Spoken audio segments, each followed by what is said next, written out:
Hey friends, before we dive into tonight's story, did you know that nearly 80% of the people who watch these videos aren't subscribed? If you're enjoying this kind of content, consider hitting the subscribe button. It really helps a lot, and it keeps these long stories going. Also, I'd love to hear from you. What time is it right now where you are, and which city are you listening from tonight? And if these stories help you sleep, feel free to tap the thanks button to support the channel. It truly means a lot. All right, let's get into it. I can still feel the tremor in my hands as I replay that night. It was September 7th, 2024, an early Sunday shift, and I just wrapped up a routine check on a suspicious vehicle near the freeway exit when dispatch cut in through the radio. Unit 12A, we've got a 911 call from the Desert Sands Motel, room 12. Caller reports muffled screaming and a possible welfare check. Copy that? I acknowledged and punched the mic. Ramirez to dispatch, copy that? ETA 5 minutes. The Desert Sands sits alone off Interstate 40, a block of single-story rooms that look more abandoned than in service. The neon vacancy sign buzzes in and out, casting jagged pink and teal shadows across cracked concrete. As I rolled up, I could smell the mix of desert heat and stale odor, pool chemicals gone bad, industrial carpet dye, and something metallic that set my teeth on edge. I parked under a flickering lamp, boots crunching on gravel, and flipped on my flashlight. The motel office was dark, the sliding glass door smeared with fingerprints. I knocked twice, waited. No answer. Through the dusty window, I spotted a gaunt man hunched behind the counter, a night clerk with too many sleepless nights. When I pushed the door, it swung open, groaning on rusty hinges.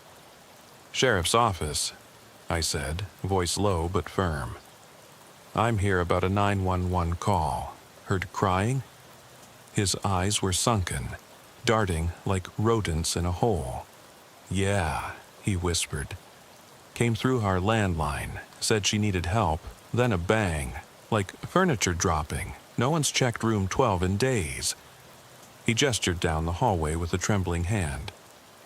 "Go slow."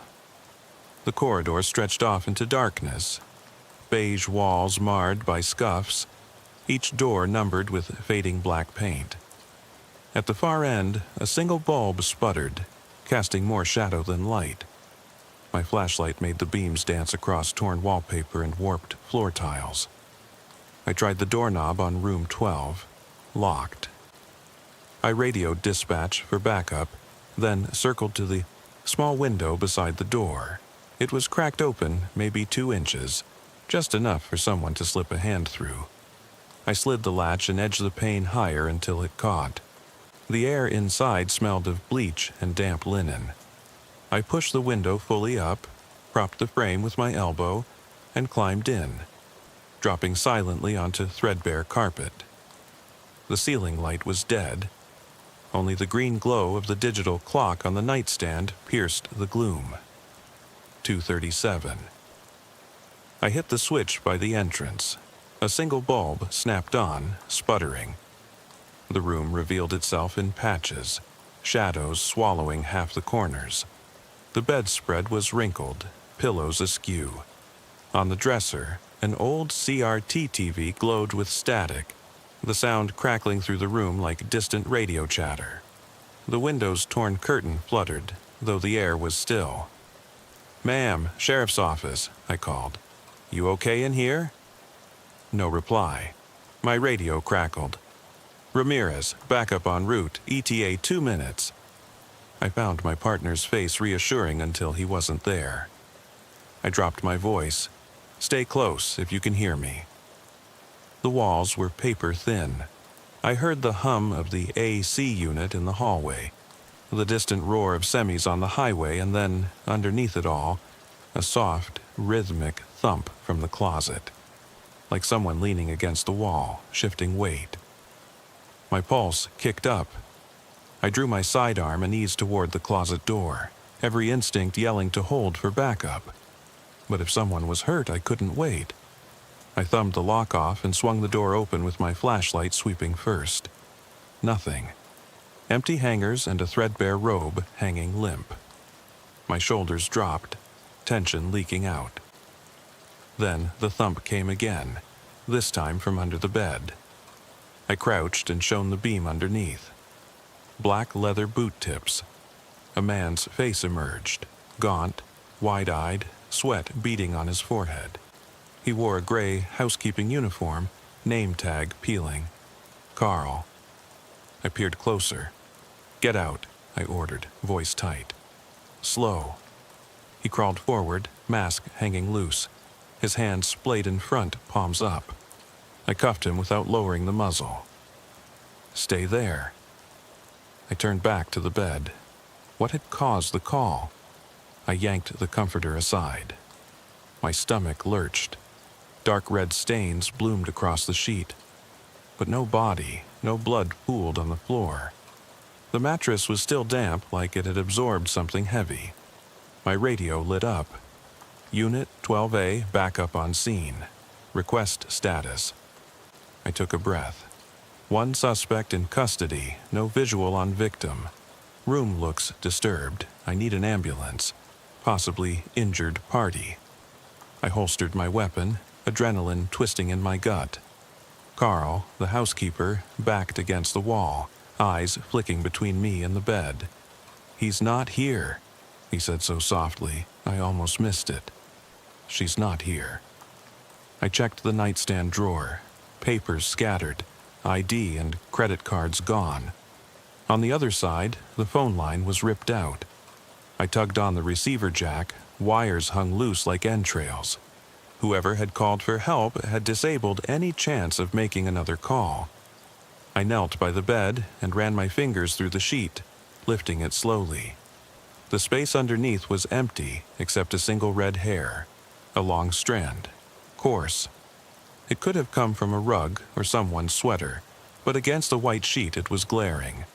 I pocketed it in an evidence bag. A low moan rose behind me. I spun, flashlight beam slicing the darkness. Nothing visible. The window curtain flickered. I told dispatch, "Unit 12A, I'm feeling something, like a presence. I need you to hit that hallway light." Moments later, a fluorescent tube outside buzzed and flooded the corridor with harsh white glare. I could see backup officers at the end of the hall, their silhouettes rigid. I waved them in, keeping my back to the room. When they crossed the threshold, the room's temperature plummeted. My breath puffed in clouds. I turned to Carl. "You stay with them," I said, nodding at the officers. Then I stepped back inside. The static on the TV had shifted from white noise to a faint voice. Someone whispering in low tones, but I couldn't make out words. I tapped the screen. It sputtered and went dead. The whispering stopped. I scanned the shadows. Under the bed, empty again. Closet, still empty. Everywhere I looked, only furniture and peeling wallpaper. And the stains. The stains were new, darker than before, seeping through the mattress seams, dripping toward the floor. My radio crackled. "Ramirez, you copy." I swallowed. Copy. Then I heard a creak behind me. Not the door, but the wall, like wood bending. I swung my light on the far corner. A loose panel stood slightly ajar, one of those old maintenance access boards. Behind it, pitch darkness. I holstered my radio mic, edged closer. Door's lock was snapped. A foul stink, rotting wood and something else, something coppery, wafted from inside the void. I reached out, fingertips brushing the rough edge. The wood gave way. I pressed my ear. A soft sob. Then a rasp. "Help me." My heart jackhammered. I radioed desperately. "Dispatch. Officer down, need immediate medivac and rescue team, possible hostage." The hallway light blinked off. In the gloom, the whisper turned into a scream, ear-piercing animal. I stumbled back, knocking over the dresser. The red comforter billowed in a sudden draft, sweeping across the floor like a living thing. My flashlight beam danced wildly as I fumbled for my backup. Then the panel slammed shut with a final thud. Silence reclaimed the room, thick, suffocating silence. I dropped to one knee, sweating despite the chill. I knew someone was trapped behind that wall, or maybe already gone. And I knew I'd made a choice. Open that panel or leave it sealed forever. The beam of my flashlight caught on something glinting at my feet, a thin silver key. I bent to pick it up, hard in my throat. It was too small for any motel lock I knew. That's when I heard it, breathing. Close behind me. Slow, deliberate, waiting. I spun, light slicing the dark, and saw nothing but the ruined comforter. The breathing stopped. I reached for the key again, knuckles white. A single question echoed in my mind, louder than any radio call or thunderous scream. Who, or what, had given it to me? I tucked the silver key into my pocket with shaky fingers, the metal cold against my palm. Every instinct screamed at me to bolt for the door, to get out of that room and never look back. But the faint echo of that sob from behind the panel pulled me forward, rooted me in place. I swallowed against the quicksand feeling in my throat and forced myself to breathe steadily, in through the nose, out through the mouth, counting each cycle like a mantra. The corridor light flashed back on, bathing the shredded comforter in the pool of spilled carpet dye in harsh white glare. My backup stood at the threshold, their weapons trained on me, eyes wide. "Officer down, status?" one of them asked, voice strained. I pointed at the collapsed dresser and the robe that lay twisted on the floor. "No injuries yet. Something's behind the maintenance panel." I heard her. Maybe both of them. They moved in, flashlights skittering across walls and floor, illuminating the dusty motelscape in roaring arcs. I kept my hand on the key, as if it might be my only lifeline. An EMT edged past, swiping the panel with a gloved hand. "We'll need tools," he said. "Seal this place off. Don't let anyone leave." The hallway door slammed shut behind them, the lock clicking with finality. I leaned against the wall, raising my flashlight to the ceiling vent. The metal grill rattled as though something heavy had shifted above. My heart slammed. I remembered a case from the academy. Something about people living in the crawl spaces of old buildings, surviving off rats and old vending machines. But this was a single room, a one-off. It made no sense. Who would trap two people in one room? Unless it wasn't people at all. From the panel came another groan, deeper this time, like a man's sob twisting into a guttural gasp. I stepped forward, light slicing the narrow opening. There was a woman's pale face, dirt-smudged and tear-streaked, pressed against the boards. Her eyes flicked up at me, wild, desperate. "Help!" she rasped. Her lips trembled. I crouched and reached in, but she recoiled, slamming a fist against the back of the panel. "Easy," I said, voice softer. "It's me. You're safe." She shook her head, tears pooling in her eyes. "You don't understand. He's gone mad." Her voice cracked. "He watches me, waits." Something skittered above my head. I looked up to see a shadow slip across the ceiling tiles, then vanish. My flashlight bobbed as I followed it, stomach knotting. "Who's gone mad?" I asked, turning back to her. She pounded again, harder.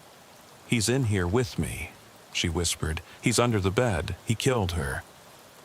My blood went cold. "Killed who?" She hesitated, voice breaking. "The other girl, room 11. He left her there, bleeding." I pictured room 11, the adjacent door.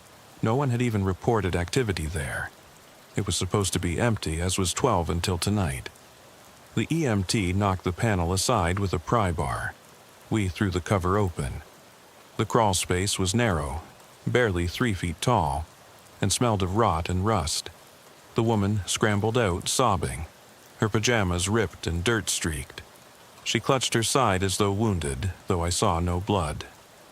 Behind her, in the dark recesses, a shape stirred, thin frame, pale skin, wild hair plastered to a gaunt face. Eyes that reflected my flashlight like shards of broken glass. He stumbled forward with a keening wail, limbs jerking at odd angles. His lips pulled back in a grin that was more skull than flesh. He held something in his hand, a nail, spattered with dark flecks. I raised my weapon. "Stay back," I shouted. He froze, then dropped to all fours and skittered back into the blackness, disappearing beyond the end of the vent. The woman collapsed into my arms, shuddering. My partner Ranier burst in, rifle at ready, followed by 2 more deputies. We secured the room in a tight triangle, flashlights trembling. I asked the woman her name. "Megan," she sobbed. "They call him the housekeeper." Ranier's face went pale. "Housekeeper?" he echoed. "Our Carl?" Megan nodded, face twisted in fear. He snapped," she said. "I found him in the office. He said the rooms were hungry. He's been feeding them." Her words hung in the stale air like a curse. I pressed Ranier. "Feeding who?" "What are you talking about?" Megan pressed a hand to her chest, as if bracing herself. "The motel," she said. "The walls, the rooms, they're alive." She glanced at the peeling wallpaper where faint web-like lines traced across the surface. They consume people. The deputies shared uneasy looks. An EMT helped Megan to a chair. She was hysterical but spoke in clear English. "I saw her in room 11, Julie Thurston. She checked in 2 nights ago. I heard screaming and called the front desk. Carl answered. He said he'd handle it. He never came back down. Julie was in the panel when I came in. Her body." She clamped her lips shut, tears streaming. My head reeled. I tried to reconcile this with the logical training seared into my mind. "We found carpentry tools in the maintenance closet," I said. "You think he built those panels?" She nodded. It was already rigged. He didn't build it. He just closed them in." The bulb flickered again. Static sputtered from the TV set, dead for hours. The hiss resolved into a rush of whispering voices. Words half-formed. "Stay, hunger, feed, join us." The deputies exchanged looks. Deputy Haley checked the hallway. She signaled all clear, though the corridor light was dying again. I turned back, every nerve ending ablaze. Megan stared at me, eyes hollow. "He's coming," she whispered. "He let me out so he could feed the rooms again." The static swelled, and I realized it wasn't the TV. It was the old speaker behind the maintenance panel. The vents carried the sound, playing over and over. Ranier put a hand on my shoulder. "We should move Megan," he said. "Get her out of here before this place takes more." I nodded. "Cover the door, nobody in or out without me." We formed a perimeter as I helped Megan to her feet. She shivered in the early morning chill seeping through the window. I handed her to Ranier. "Deputy, get her to an ambulance now. Keep her talking. Ask her something about her life. Keep her grounded." Megan's eyes fixed on the bed, where the comforter lay in a perfect square, untouched since I'd pried it loose. Why don't you wonder why I'm not covered in blood?" she whispered, voice hollow. "I should be dead. They should have taken me." My stomach twisted. Haley shone her light at the mattress. No stains, no sheet displacement. I reached down and touched the fabric. It felt alive, slightly warm, pulsing under my fingers like a heartbeat. A low rumble shook the walls. The ceiling vent clattered, tiles rattling loose. Dust billowed. From deep within the panel, a scraping sound, like fingernails against drywall. Megan broke free of Ranier's grasp and ran to the closet door. She yanked it open. Inside was nothing but empty hangers. She looked at me with terror. "He's behind you!" she shrieked. I spun, glancing at the far wall. Shadows danced. A figure stepped into the beam. Tall, gaunt, wearing a suit of hotel-issued gray trousers and a blood-stained housekeeping shirt. His face was a mask of pale, stretched skin, his eyes black pits. He held Julie's watch in one hand, her bracelet still clasped around his index finger. He tilted his head, as if listening to a distant song only he could hear. I leveled my rifle. "Carl, housekeeper, stop." The thing paused, cocked its head, then sprinted at me, limbs thrashing. My finger tensed on the trigger as the room erupted into chaos. The static screamed, lights exploded, showers of plaster rained down. Megan screamed. The other deputies opened fire. Bang, bang, bang, bullets tearing through air and flesh. The figure stumbled, the bullets catching its shoulder with a wet thunk, but it didn't slow. I fired reflexively, the report deafening in the narrow room. The muzzle flash illuminated half-shredded wallpaper, red sprays across the panel boards, across the bedspread, across his face. He screeched, a sound that bent the air, and crashed into the dresser, sending it skidding across the floor. The runnels of dust snaked through the beam like smoke. Then silence, violent, thick. We stood panting in the wreckage, rifles smoking. The figure lay sprawled, twitching. Each convulsion stilled my heart. I stepped forward, boot crunching on glass. I aimed at his forehead for a clean shot, protocol, lethal threat, etc. I blinked as I recognized his face beneath the blood and dim light. It was the clerk, Frank. My pulse froze. Ranier grabbed my arm. "Don't do it, Alex," he said. "He's already—" He swallowed. "He's already dead." I stared at Frank's slack features, his spilled blood mingling with the spilled dye, and at the bullet holes in the wall behind him, at the panel slats stamped with scratch marks a foot above. Then, Megan's watch, Julie's bracelet. The watch and the bracelet, the things he'd been carrying, the trophies of 2 vanished women. I holstered my rifle and knelt beside him. He gurgled, eyes unfocused. "It's hungry," he rasped. "Takes them." The static returned, words clear now. "Feed, feed." I pressed the key in my pocket as though it might open the panel again. But there was no panel now, only shards of wood and gaping darkness. I radioed dispatch. "This is Unit 12A, situation critical. Suspect neutralized, not sure how to proceed." My voice shook. The corridor light hummed back on. I heard sirens coming down the highway. The motel seemed to settle around me, the walls vibrating like a drum. As I stood, Frank's twitching eyes met mine. He gave a weak, crooked smile and whispered, "He never left." Then he went still.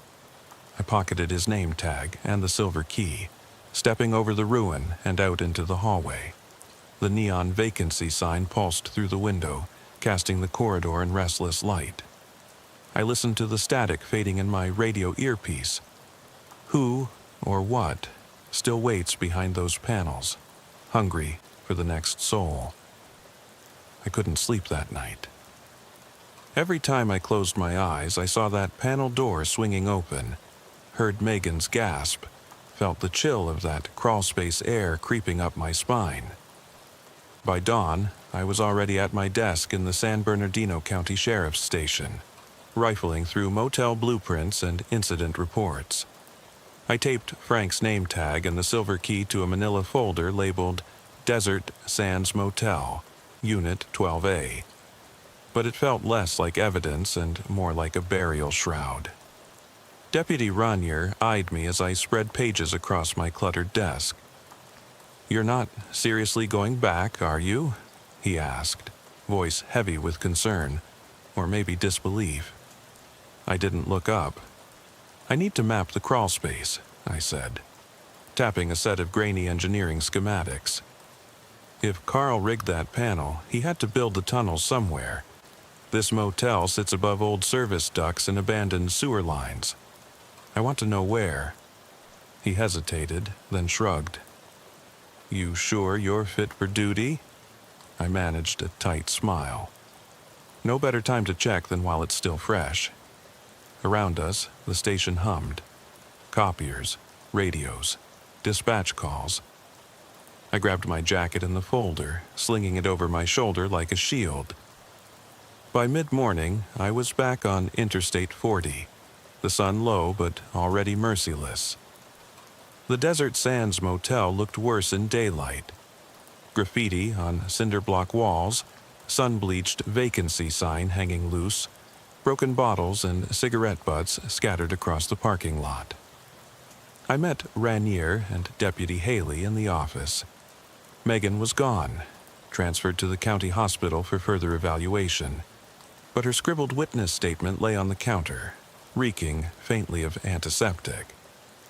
Ranier handed me a compact flashlight, 2 extra magazines, and a roll of crime scene tape.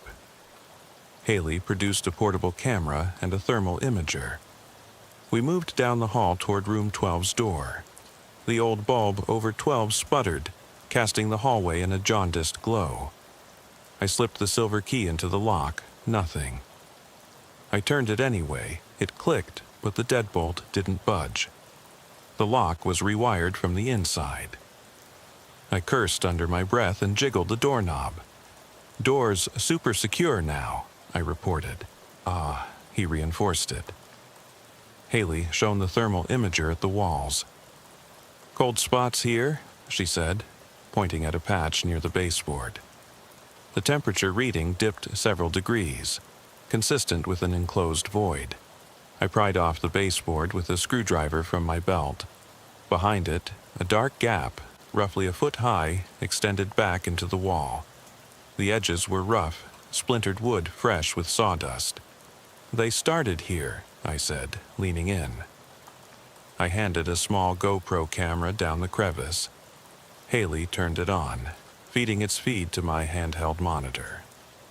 In the glow of the tiny LED, we saw wood frame supports, a narrow corridor barely wide enough for a crouching man. Dust motes floated in the beam like ghosts. I knelt and pressed my ear to the wall. Far down the tunnel, I heard a faint drip. Water or blood? A distant scuffle, too muted to pinpoint. My pulse hammered. "We need to get in," I said. Ranier hesitated. "We don't have a warrant for that crawl space," he objected. I pressed the key against his chest. "This is our warrant. Evidence of potential homicide, kidnapping, structural tampering. We breach now, or we lose our chance." He looked at Haley, who nodded. She slid her utility knife down the frame and cut the wire staples holding the wood in place. We pried the panel free, revealing the entry. A thin draft of cold air snaked out. I flicked on my flashlight and tested the first step. 6-inch gap, metal bolt, protruding like a tongue. With a grunt, I dropped through. The crawl space was narrow, maybe 5 feet across, ceiling height just above my crouched shoulders. The air was fetid, a sick mix of sewage, mold, and something iron-sharp. My boots crunched on broken ceramic tiles. I could hear Haley and Ranier sliding in behind me. Their voices were small, reverent. Behind us, the entrance panel clanged back into place. I switched to the GoPro, strapping it to my chest so the light beam tracked my movement. We followed the tunnel under the hallway, beneath 2 rooms over. The walls were stud frame, covered in drywall, but at every foot the plaster had been gouged. Scratches like talon marks. Blood spatter dotted the beams. My legs burned as I shuffled. Sweat beaded on my forehead despite the chill. After 50 yards, the tunnel forked. To the left was a rusted pipe dripping liquid that pooled at our knees. The smell turned sour. Haley hovered, face pale. "That's not water," she whispered. I knelt and tested the pool with a gloved fingertip. The fluid rippled. It was warm and sticky. I drew my finger back, nearly gagging. "Collect a sample," I ordered. She snapped a vial from her belt and worked quickly. I moved to the right fork. The ceiling dropped lower. I crawled on hands and knees. The beam of my flashlight caught a flash of white. Folded sheets, pillows, a rusted mattress frame. We'd reached a hidden storage cavity, bits of leather, fabric scraps, even a half-rotted teddy bear lay strewn. The walls were scrawled with names and dates. May 2019, June 2021. Several in 2024, including Julie, scrawled in smeared red. I radioed for backup to secure the scene. Ranier photographed everything. "Megan said Julie was in panel when I came in," I murmured. "Carl left her here." I shuddered as I envisioned Julie Thurston trapped until death. My legs trembled. Every fiber of my being strained against the horror soaked into those walls. From the adjacent fork came a low moan. My gut seized. I pointed my light down the narrower passage. In the gloom, I saw a huddled shape, small, hunched, rocking. I signaled to Haley. She crept forward, light shaking. "Sir, sorry if I scare you," she said softly. "We're here to help." The figure raised its head. It was a child, maybe 6 or 7, threadbare clothes caked in grime, hair matted, eyes wide, unblinking. A pool of something dark beneath him, soaking his pants. I rushed over, heart hammering. "Hey, buddy, it's okay. We're going to get you out." He stared, mouth opening, but no sound came. Then, quick as a flash, he screamed, a high-pitched wail that reverberated through the tunnel. I yanked him to me, cutting his bonds. Old wires twisted tight around his wrists and ankles. He flailed, backing into the dark, then froze, staring past me. I turned, flashlight beam swinging to reveal the silhouette of a man at the far end, tall, skeletal, head tilted. "Don't move," I barked. The man took a step forward. Carl, or whatever had become of him. His skin was slack, eyes socket deep, limbs crooked. Behind him, shadows coalesced into shapes, indistinct, shifting. As he advanced, the crawlspace seemed to pulse, walls throbbing like a living ribcage. The child whimpered and swung at me, terrified. I scooped him up and backed toward the entrance. The man hissed, lunged, but the narrow corridor prevented pursuit. Haley and Ranier sealed the panel behind us. I slammed it shut, locking it with the silver key. On hands and knees, I pulled the child through, his small body limp, tears streaking his cheeks. We heard the panel scrape behind us, scratches as if something were clawing to get out. We burst into the hallway, sunlight searing our eyes. EMTs flooded in, taking the child. He clung to a blanket, unresponsive but alive. I watched as they loaded him onto a gurney. My legs trembled so hard I nearly collapsed. Haley knelt beside me. "We have, 3 bodies in that tunnel? Julie, the other girl Megan saw?" She trailed off. I nodded, stomach twisting. That night, back at home, I sat in darkness and stared at photos of the child's eyes on my phone. Vacant, broken. I thought about that huddled form, the scrawled names, the walls that breathe and feed.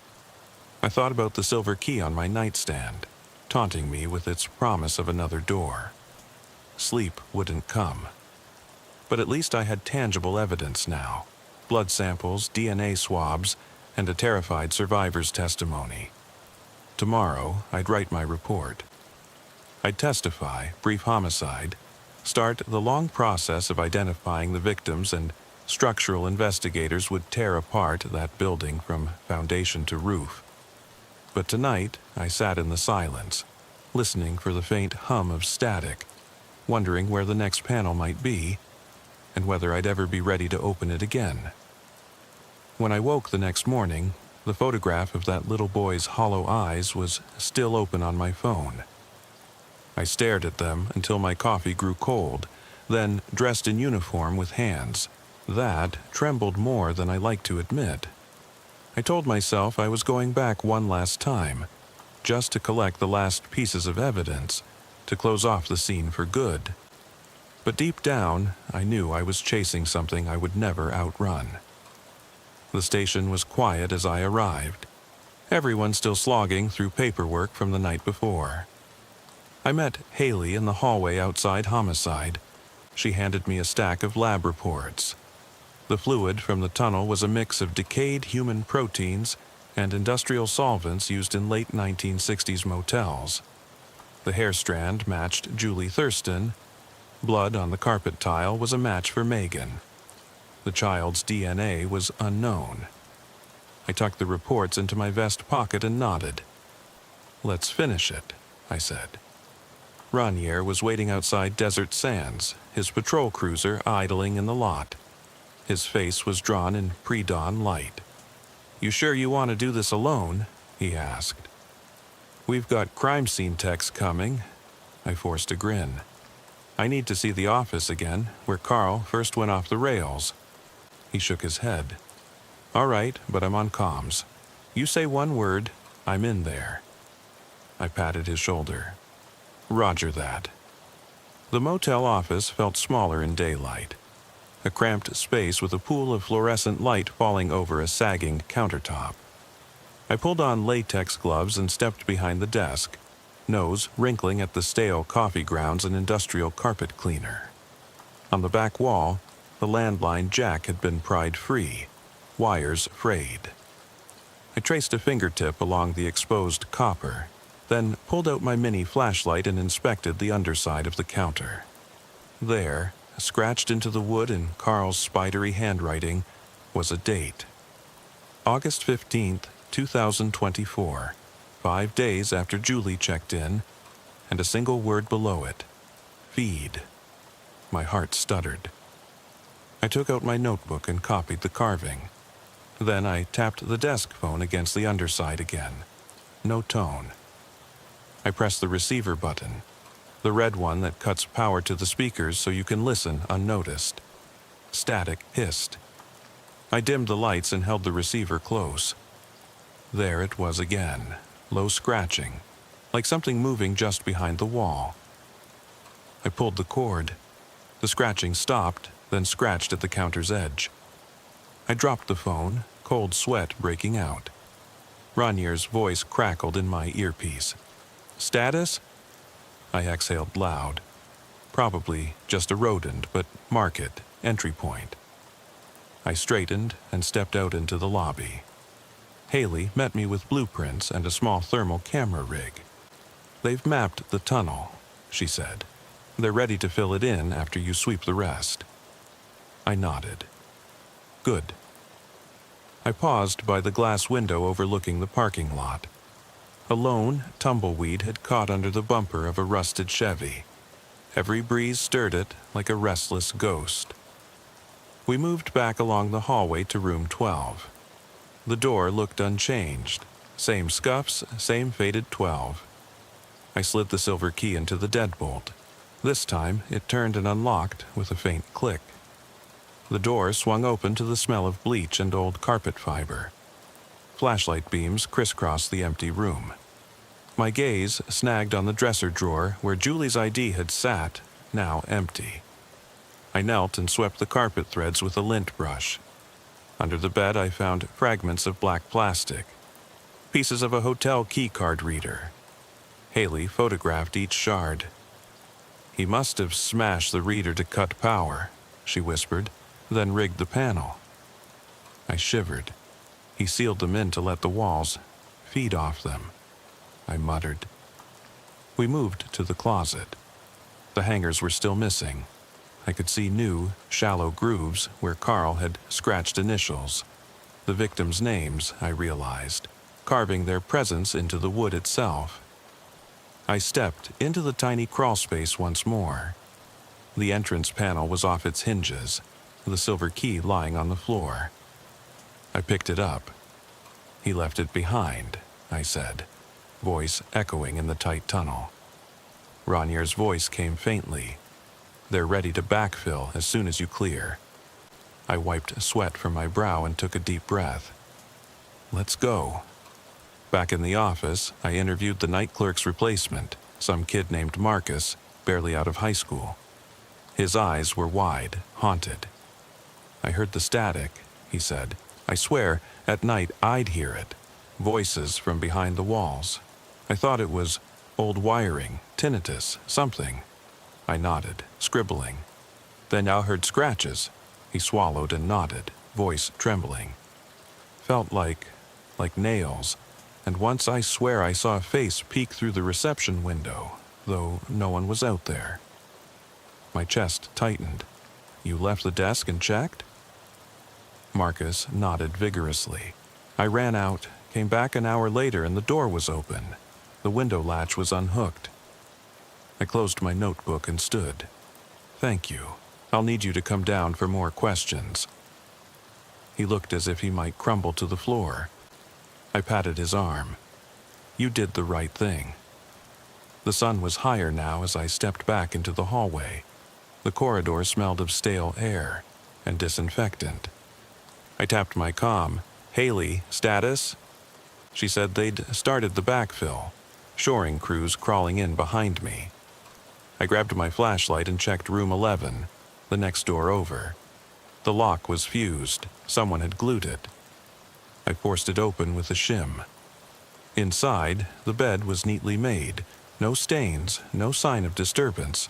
But the carpet was wet, as though something thick had been spilled. I knelt and pried back the edge of the rug. Beneath was a manila envelope sealed with dried blood. Inside, Julie Thurston's journal pages. Frantic entries about nightmares, hearing voices, feeling the walls breathe. The last page was scrawled in shaky letters, "Maybe they need me next." My stomach rolled as I closed the door. I radioed Ranier. "We've got evidence here, journal entries. We're going to need all patients checked for trauma." I interrupted myself with a shake of the head. "But I'm done with this place." I walked to the exit doors, the evening light slanting through dusty glass. Outside, the backfill trucks rumbled into position. Men in hard hats busy sealing the tunnel. The neon vacancy sign flickered once, then went dark for good. As I climbed into my cruiser, I realized I'd left the silver key on the front desk. I grabbed it, turning it over in my hand. It felt warm, almost alive. I pocketed it, then drove away, glancing in the rearview mirror at the motel shrinking behind me like a wound closing. Later, at home, I set the key on my nightstand and lay awake until dawn. I dreamt of walls breathing, of doors opening to emptiness, of that little boy's eyes following me down endless hallways. When morning came, I checked the news. An abandoned pump station north of town had collapsed, trapping 2 workers. Rescue crews found one alive, digging his way out. The other, a middle-aged man, was missing. No trace. I shook my head and reached for my coffee.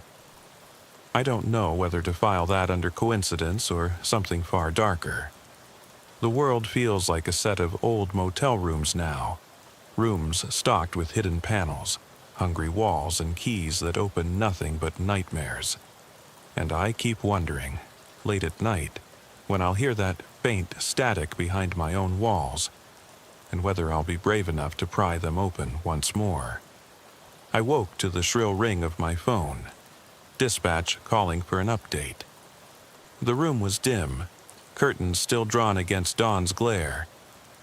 My head throbbed. Exhaustion had finally caught up. I rubbed my eyes, sat up on the edge of the bed, and stared at the silver key on my nightstand, glinting in the weak lamplight. I left it there on a dare to myself, thinking I'd toss it in a drawer, forget about that motel and its hungry walls. But there it was, calling me back again. "Ramirez here," I answered, voice gravelly. "Unit 12A," dispatch said. "We have a report. You want to hear this?" I crushed the key in my fist. "Go ahead." County coroner has 2 unidentified remains found in a crawlspace beneath an abandoned truck stop off Route 66. Body patterns match what we saw at Desert Sands. Both are female, mid-20s, presumed missing since last summer. We've got your hair samples, keycard fragments. Everything points back to you. They want you on the scene. I closed my eyes. Even on my day off, I wouldn't be free. "Understood. I'll meet the coroner out there." I hung up and swung my legs to the floor. My knees creaked. I pocketed the key and pulled on my uniform shirt-like armor. By the time I reached the station, Ranier was waiting. He looked sober. "You okay?" he asked. I held up the key. "They want bodies, more like confirmations." I dropped the key onto the desk, watching it skid across spilled coffee grounds. "Let's gear up." At the old truck stop, the sun was low, an orange smear behind the derelict pumps. Sheriff's vehicles and coroner's vans blocked the lot. Yellow tape flapped in the breeze. We ducked under it, greeted by the coroner, Dr. Schultz, who led us to a service hatch just beside the restroom. The crawlspace smelled like stale beer and rot. Schultz knelt by the first body, covered in a white sheet. He peeled it back. The remains were skeletal in places, flesh dried to crackling parchment. I recognized the curled strand of hair I'd bagged months ago. "Julie Thurston," Schultz murmured, recording in his notebook. He moved to the second set of remains. A wedding ring on one finger, a few strands of blonde hair entwined around the wrist. "Megan," he said quietly. "Hospital records match." My stomach twisted. Schultz pointed at the corrugated metal walls.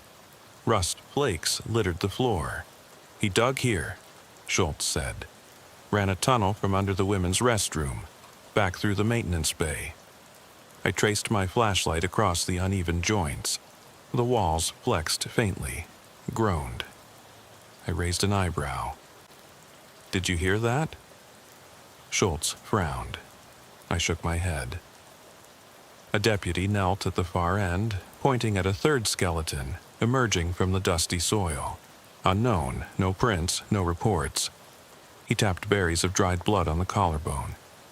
Probably another go-between. My heart hammered. 3 bodies. Who else? I clicked off my flashlight and stared at the dark earth. A crow cawed on the roof above, wings beating against metal sheeting. There was nothing else to process, no time. Schultz sent fingerprints back to HQ. We climbed out, head spinning. That night, I sat at home going over my notes. The silver key lay on the coffee table next to my service weapon. I picked it up and turned it over, as though reading hidden runes carved into the metal. I thought about the motel, the truck stop, the way walls could feed. It didn't make sense. Tunnels don't grow in buildings like veins. People don't carve names into drywall. And yet the evidence was damning. The phone rang again. Dispatch.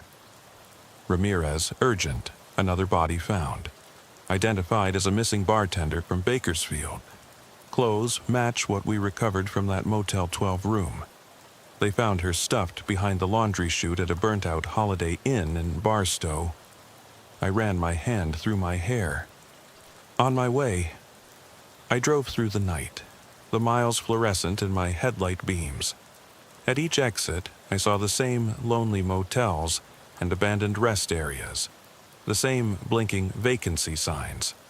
I pictured panels in every wall, hungry for flesh. It felt like a fever dream. In Barstow, the burned-out Holiday Inn was cordoned off. Charred beams sagged, a skeleton of girders, debris smoldered. Investigators crouched amid ash and rubble. We found the chute, a gaping hole behind the laundry room. Inside, another silver key. Same make, same scratches. I picked it up, heat warping the metal. I turned to see Rainier pale beside me. "It's everywhere," he said. I realized with a jolt that I'd never stopped the thing. I'd sealed one panel, filled one tunnel, but the pattern replicated. Tunnels sprouted under diners, motels, gas stations, hungry walls waiting for fresh terror. Someone, something, was feeding them, spreading through roadside America. I stood in the black cinders, boots crunching, heart thundering. The wind whispered across the charred wood. It sounded like static, like distant voices calling out for help.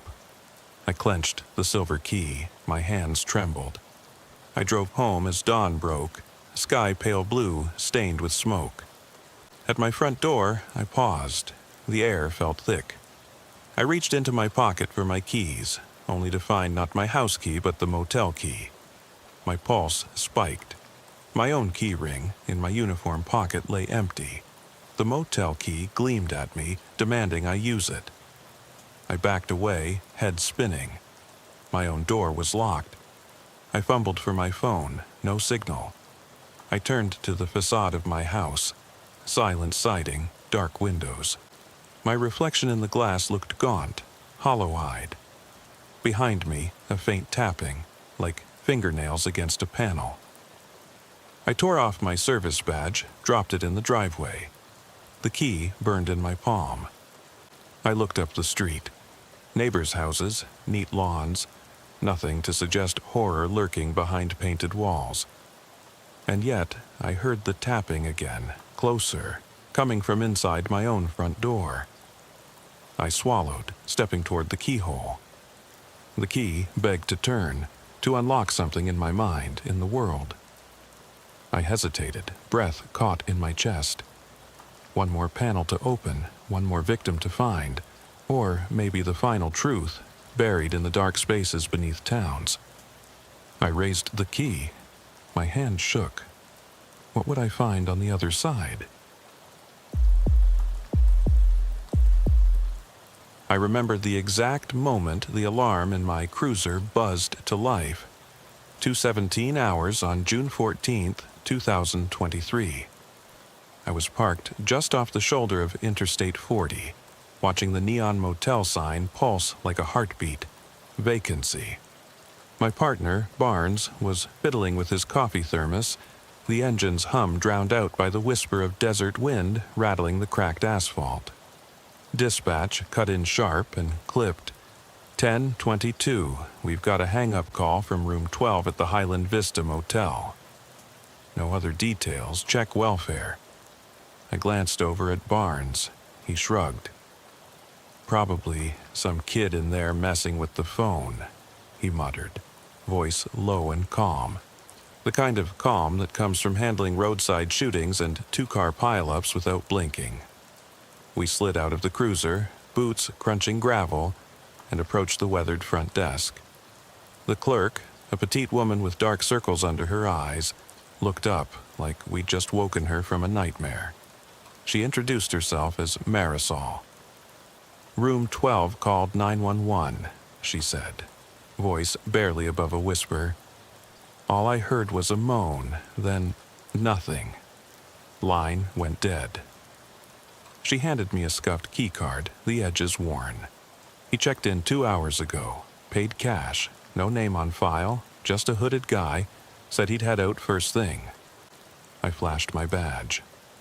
Any idea why he called? She shook her head, curling her fingers around a mug of stale coffee. Number I peeked through the peephole, saw him huddled in the corner with his hands over his ears, rocking back and forth. Looked terrified. I keyed the mic on my radio. Dispatch, this is 4 Adam 12, on scene at Highland Vista Motel, requesting backup code 41028. Barnes cut in. Make that 2 units. I waited for acknowledgement before slipping through the grimy lobby door. The hallway smelled of mildew and burnt ozone from the flickering fluorescent lights overhead. Orange carpet stripes led us to room 12, a pale blue door scratched near the knob. I slid the keycard into the reader. Click. Barnes nudged it open with his boot. We stepped into bone-deep darkness, flashlights flicking to life. The beam caught the tangle of sheets at the foot of the bed, soaked through with something dark. I advanced slowly, eyes darting to every shadow. The room's sole window was curtained, but I could see the nocturnal desert outside, black silhouettes of mesquite trees against a starless sky. "Sir? Officer here," I called softly, voice echoing off stained walls. No answer, just the drip, drip, drip, somewhere behind me. I pivoted. The bathroom door was ajar. Barnes crept inside, illuminating chipped porcelain and a cracked mirror. He waved me over. Water was pooling around the drain, fresh, clear, cascading in from the sink faucet at a glacial trickle. "I didn't see any pipes leaking in the lobby," he said, crouching to inspect. Everything looked dry on the exterior pipes. He gestured to the shower curtain, drawn shut. Reluctantly, I reached across the threshold and yanked it back. Empty stall, no sign of the tenant or any equipment that could explain the water. I turned back into the room. My light swept over a small table near the closet. Dozens of cassette tapes spread out like evidence markers, each one hand-labeled in black ink. Hotel, Highland Vista, June 10th, June 11th, June 12th, and one with only scrawled June 13th. My pulse spiked. Barnes crossed his arms. He's been recording himself every night. I bent to pick up the June 13th tape. The label had the motel number and a shaky symbol I couldn't decipher. I pocketed it and felt, before I heard it, the low static through the room's intercom speaker. The hairs on my neck prickled. Barnes froze too. Then a rasping whisper, so faint I thought it was inside my skull. "Help." Me. My stomach clenched. I thumbed the radio. "Dispatch for Adam 12. We have auditory disturbance on intercom. Stand by." But the intercom was silent again, as though nothing occurred. The whisper replayed in my mind like damage to a worn record. I swept my beam around, settling on the vent above the closet door. The grill shimmered in the light, small dents around the screws. I pointed. "Over here." Barnes joined me. He knelt and unscrewed the grill with his penknife, metal rattling against concrete. We both peered into the darkness of the duct. Another breath, a wet, slithering inhale. I swallowed hard. "Did you hear that?" Barnes didn't answer. He shone his light down the shaft. The walls glistened with condensation, and somewhere deep something moved. I gripped my sidearm, knuckles white. "There's someone in there." Barnes's voice was hushed. Could be a kid or an animal. He cut himself off as the intercom crackled again, this time with a wail that wasn't human, like someone twisted metal into a scream. My chest tightened. "We're pulling him out," I ordered. Barnes radioed for medics and additional units. I spun to the door, poised to drag the tenant out by force if necessary. Footsteps pounded in the hallway. 2 cruisers blazed in, red and blue lights flickering through the peephole. Reinforcements took positions in the hallway as I yanked the door open. I stepped out, drawing in a breath of stale corridor air, then turned back inside, only to find the tapes gone. "Barnes," I whispered. He emerged from the closet, eyes wide. "They're gone," he said. "All of them." He pointed at the table, empty.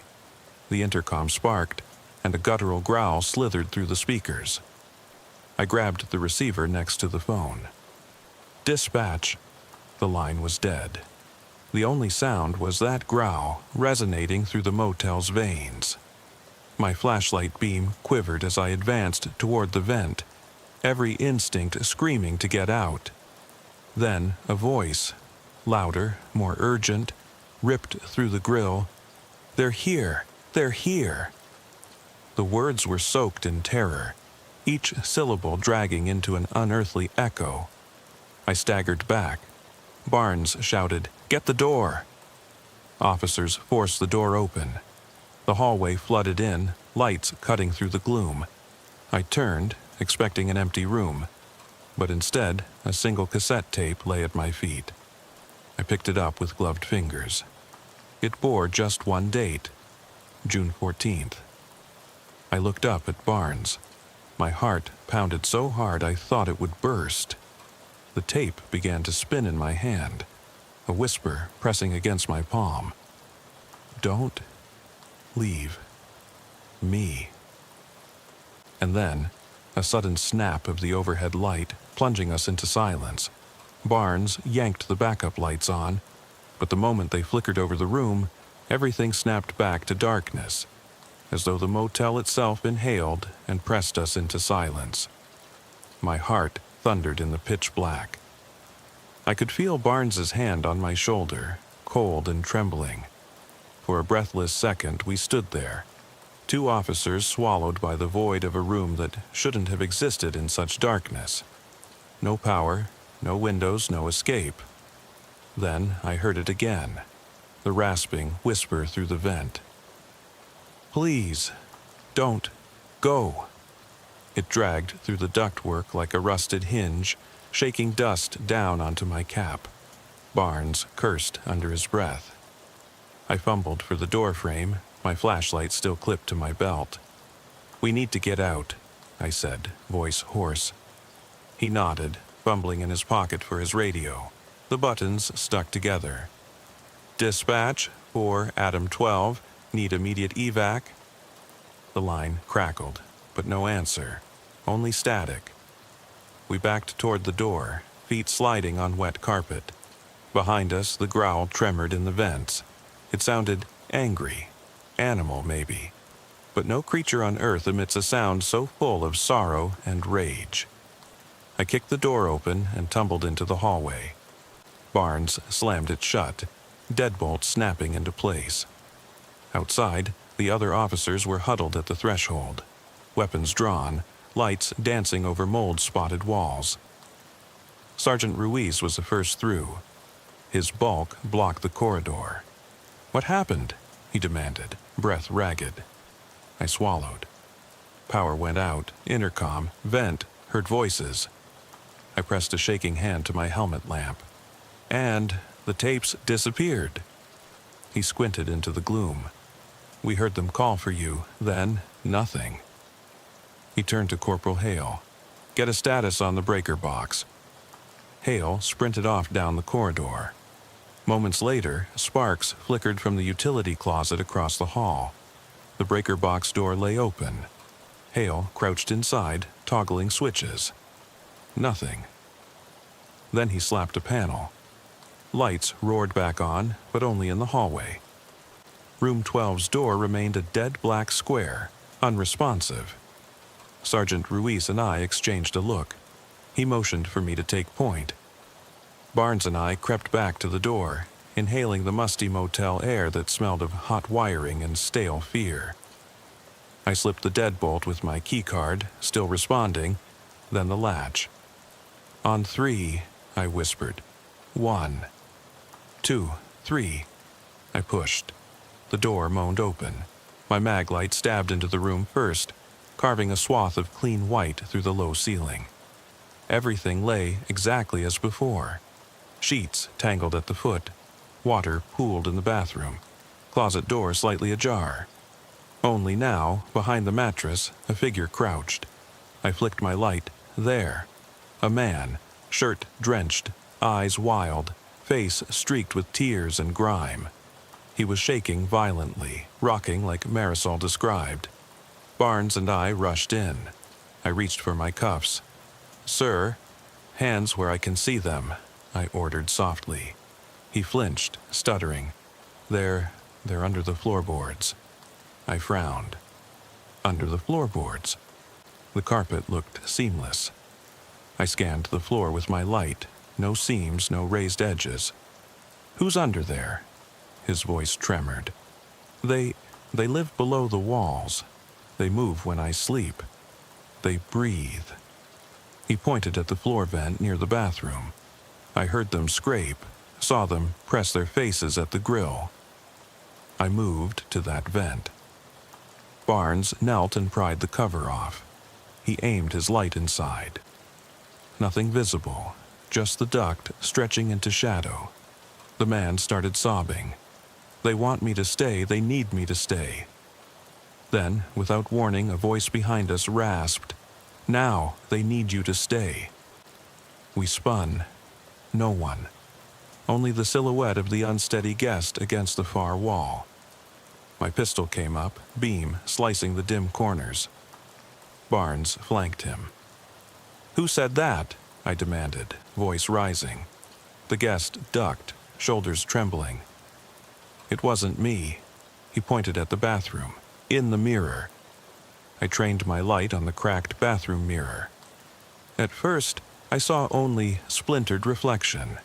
My uniform, Barnes's face tight with fear. Then, just for a heartbeat, a pair of eyes pressed against the glass from the other side of the wall, too close, too human. Pale, flecked with red, staring right at me. I jumped back and slammed into Barnes. He shouted, "Get him out of here!" We half-dragged the man toward the door. But as we passed the bed, something caught my eye. Something I hadn't noticed before. A faint scrawling on the headboard, shallow lines gouged into the wood. "Don't forget us." My stomach turned. I jerked the mag light toward it. Barnes saw too. "Backing up!" Barnes yelled, pressing the guest against the wall. We forced him outside, shutting the door behind us. The corridor lights flickered again. I glanced back. Room 12 sat in dead black, the words glowing faintly in the gloom as though they were carved from shadow. Before I could move, the guest ripped his arms free. He bolted down the hallway, bare feet hitting the carpet. Adrenaline kicked in. Barnes and I followed, calling for him to stop. His ragged breathing echoed off the walls. He burst through the lobby doors and into the parking lot. The night air hit me like ice. Out here, headlights from the cruisers carved long beams through the desert darkness. The guest stumbled and collapsed on the gravel, curled in a ball. Rain had begun to fall, fat droplets that hissed and steamed on the asphalt. I crouched beside him.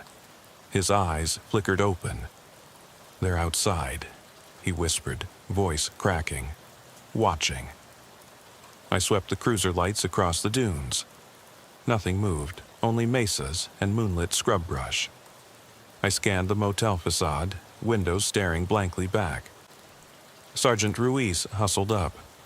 "What's 1039?" he asked. "My code for ejected subject." I pointed to the headboard scribble through the lobby door. "He carved it in there." Ruiz frowned. "We'll get EMS out here, secure the site. None of us sleep until this is resolved." I exhaled, tension seeping from my shoulders. Rain dripped from my jacket. Barnes joined me, flashlight trained on the desert. "Think he's lying?" he asked quietly. I shook my head. "Number something's going on in that room." An EMT arrived, gloves snapping. They checked vitals, murmured for a stretcher. The guest kept staring back at the motel, lips mouthing, "Stay, stay." As they lifted him away, I walked to the cruiser, boots squelching. I wiped rain from the windshield. My radio crackled to life. "Dispatch to all units. Possible 1071 in progress. Highland Vista Motel. Maintain secure perimeter." I gripped the steering wheel. The rain drummed on the roof like static. I risked a glance back at room 12. Its window dark, blind to the storm. Because I knew this wasn't over. Not by a long shot. We walked back into the motel lobby just before sunrise. the sky bruised purple along the horizon. Sergeant Ruiz had already taped off the hallway leading to room 12. Barnes and I joined the crime scene technician, Klein, who carried an evidence bag full of motel fixtures, vent covers, cassette tapes, even a fragment of the headboard carved with "Don't Forget Us." "Let's get eyes on the room," Klein said, voice gravelly from lack of sleep. He toggled on his helmet lamp and led us beneath the yellow crime scene tape. I tightened my grip on my mag light, every nerve ending on fire.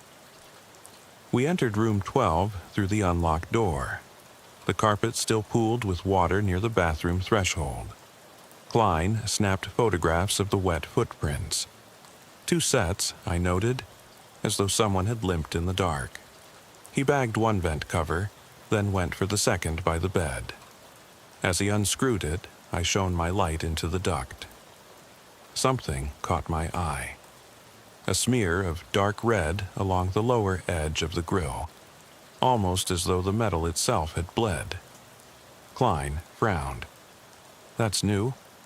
The MP took the original cover intact. Didn't see this on the initial run." He bagged the evidence. Barnes cleared his throat. "Sergeant wants us to check the tape recorder for playback."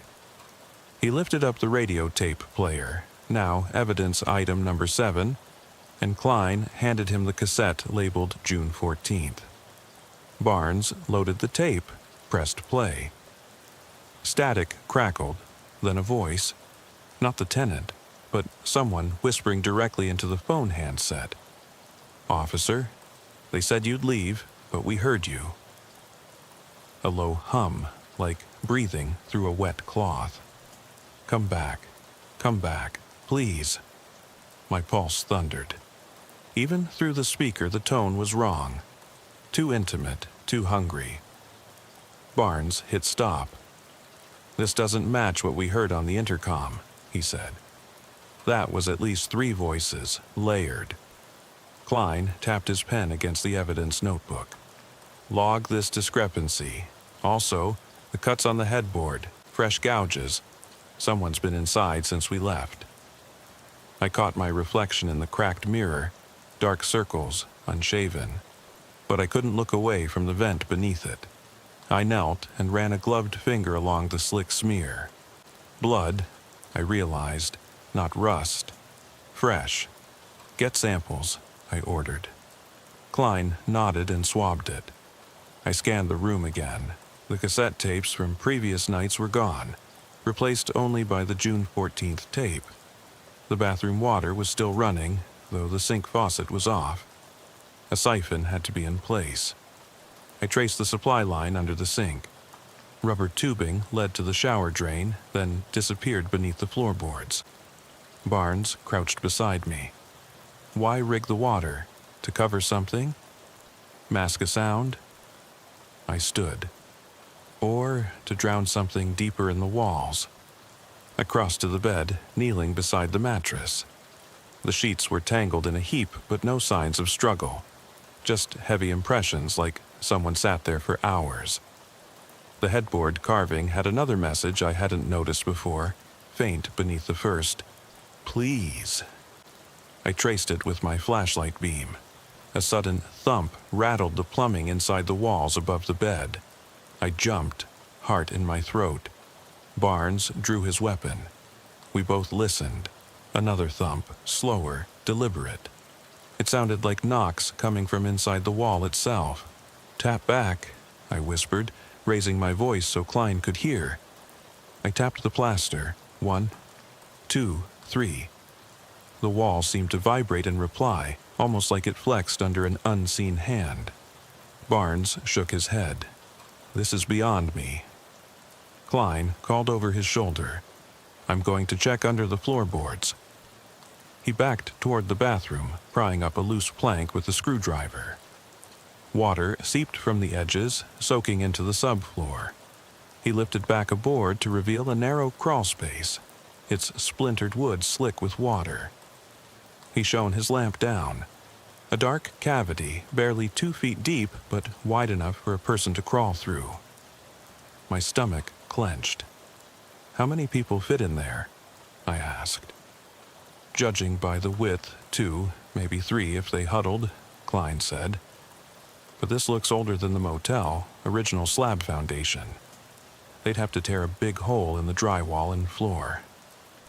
I nodded toward the vent. They did. I gestured to Barnes. Seal this for now. We need structural engineers before anyone goes in. Barnes swept the room one last time. What about the tenant? He asked. He's at county, terrified out of his mind. Finding him those 3 people in the walls changed him.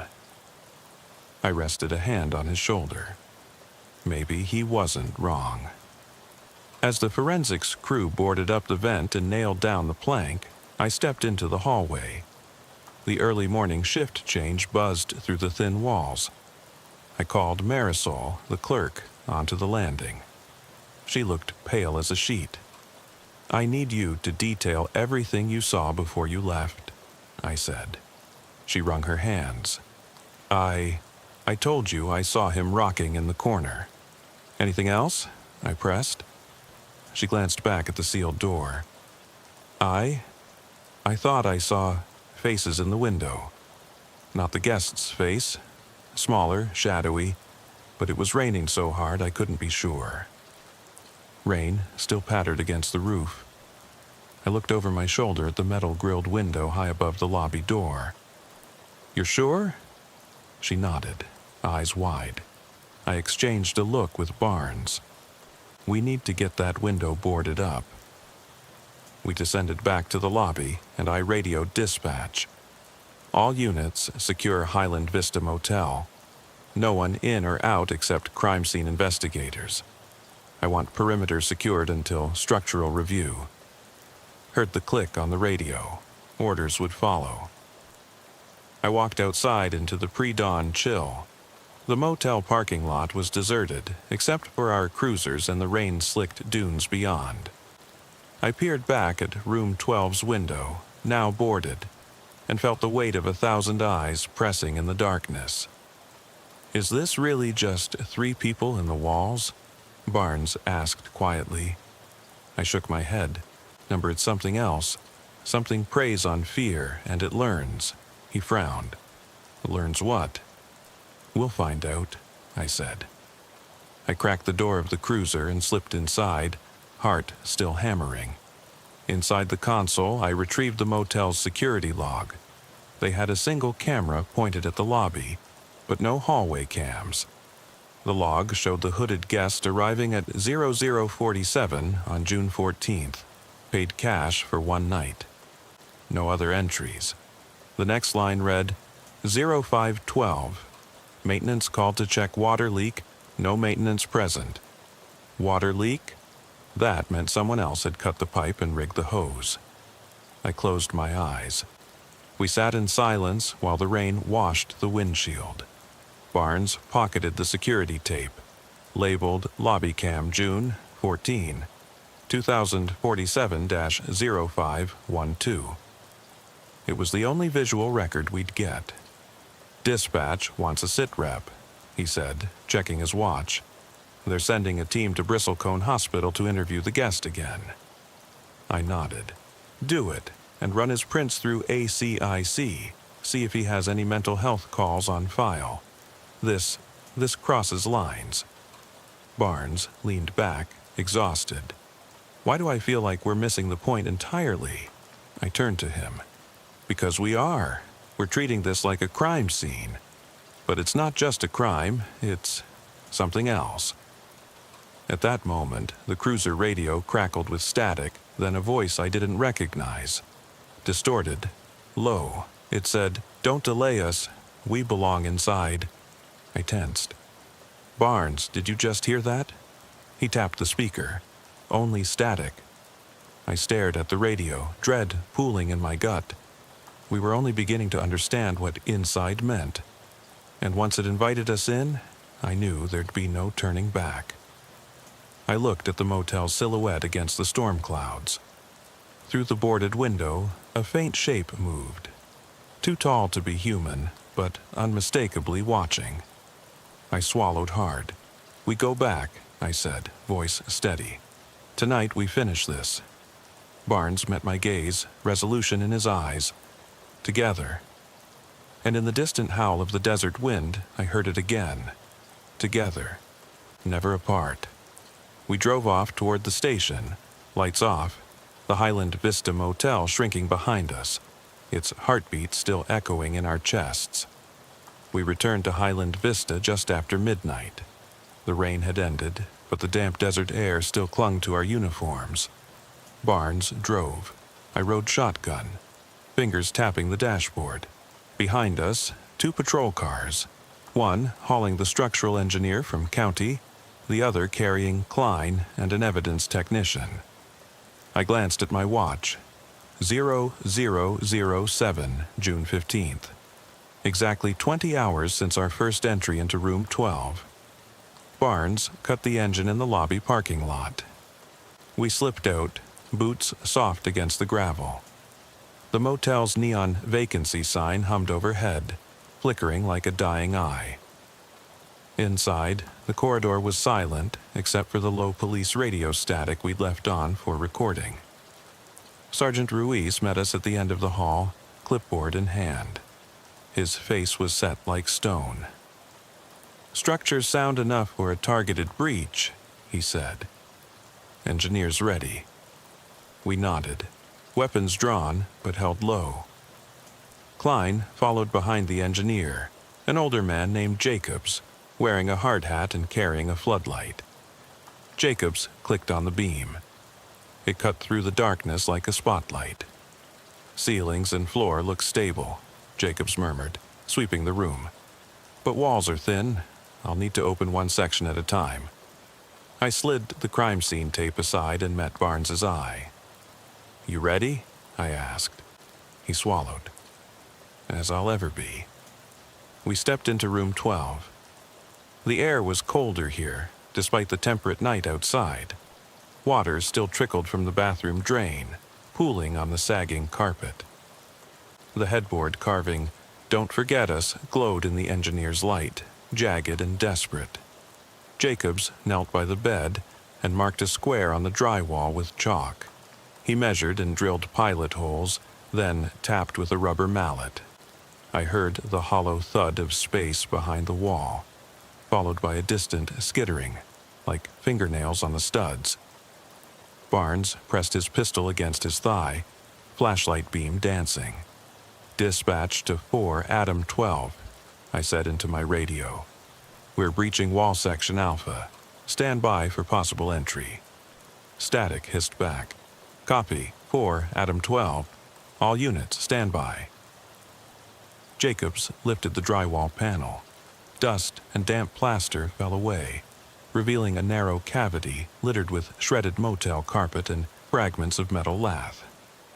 A low moan echoed from within, soft, sorrowful, almost human. Barnes shone his light into the space. 2 pale faces peered back, pressed flat against the inside surface. Their eyes, sunken, glassy, tracked us. I inhaled and stepped closer. They were skin and bone, their cheeks sunken, ribs pressed against cloth. Their arms lay beneath them, folded as though in prayer. A thin stream of water trickled down from above, moistening their hair and clothing. "Get 'em out," I said, voice clipped. Barnes and I grabbed their wrists, pulling. The first body slipped free, brittle and cold. We laid it on the floor, the second followed. But when we reached for the third, his legs trembled and buckled. The wall itself stuttered, as though it were breathing. I gripped Barnes's arm. "Step back." At that moment, the vent behind us cracked. Metal shards tumbled to the floor. A shape emerged, a mass of limbs and wet fabric. It stumbled into the room, head lolling, twisting unnaturally. Its mouth was a line of black gashes. When it spoke, words gurgled up like choking water. "They left me. Don't leave me." Barnes fired one warning shot above its head. The bullet hit the ceiling and ricocheted, sparking dust. The creature recoiled, nostril sniffing the air, then lurched toward Jacobs. The engineer shrieked and stumbled back. His floodlight clattered to the floor, beam rolling across the walls. I leveled my pistol. On the ground, now! The creature paused, head tilting. Something flickered. Recognition? Then it twisted its torso and bolted toward the bathroom. Barnes and I sprinted after it, boots splashing through the water. The creature slipped through the bathtub door, leaving wet footprints across the tiles. We flooded into the bathroom. I checked the shower stall. Empty. Then I saw it. A honeycomb of jagged holes in the ceiling tile, through which a glistening arm reached down. I kicked out the tub's sliding door and scrambled onto the rim, pulling myself up. Above, the ceiling rattled. I shone my light up. 3 bodies dangled by twisted lengths of motel telephone wire. Their heads lolled, mouths open in silent screams. As I reached for one, the wire snapped. Body and wire tumbled, heaving water from the ceiling onto the floor with a thunderous splash. I leapt down, sliding across the slick tile. Barnes caught my arm. "Klein, get that thing away from the door," he shouted. Back in the room, the engineer was cowering behind the bed, flashlight aimed at the vent. The torn drywall piece, once a panel, lay on the floor like a fallen tombstone. Klein hovered by the damaged vent cover, hands shaking. "God help me," Jacobs whispered. They're fusing with the structure." I holstered my weapon. "Evac now. All non-essential personnel," I ordered. Sergeant Ruiz nodded and guided the engineer and technician out. Barnes and I remained, staring at the vent where the thing had come. Just as Ruiz closed the door behind the engineer, the walls shuddered. A low keening rolled through the room, like a choir of whispered regrets. The headboard carving glowed faintly in the darkness. "Please, stay, forever." I felt Barnes's hand on my shoulder cold. His breath came in ragged gasps. We exchanged a look. This was bigger than any crime. This was unholy. I knelt beside the bodies we'd removed. They were already stiffening, eyes milky. One reached out, limp fingers brushing my glove. I shuddered and pulled back.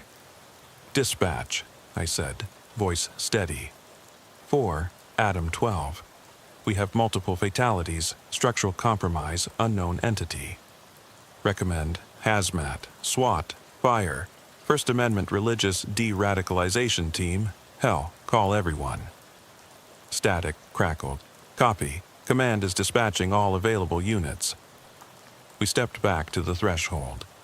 The motel hallway lay silent, crime scene tape fluttering like a broken heartbeat.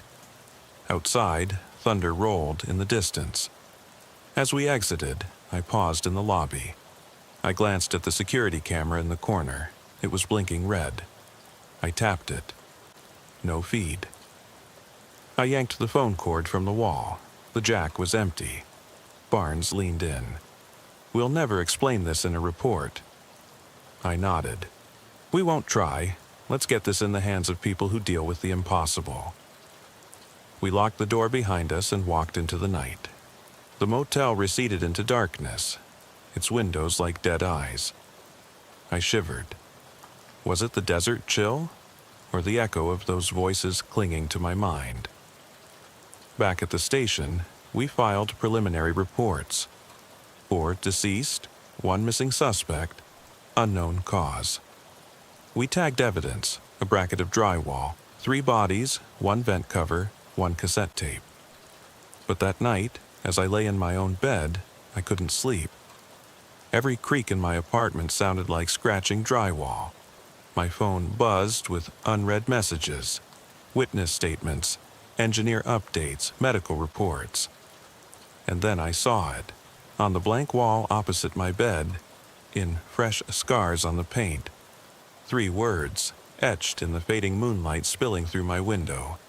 "We are inside." I sat up, heart pounding. I ran to the wall. Nothing there. The paint was smooth. My apartment, built just 5 years ago, had no crawl space beneath. I backed away, hand on my service pistol. The room was empty, except for the faint hum of the building's AC vent. It rattled once, then twice.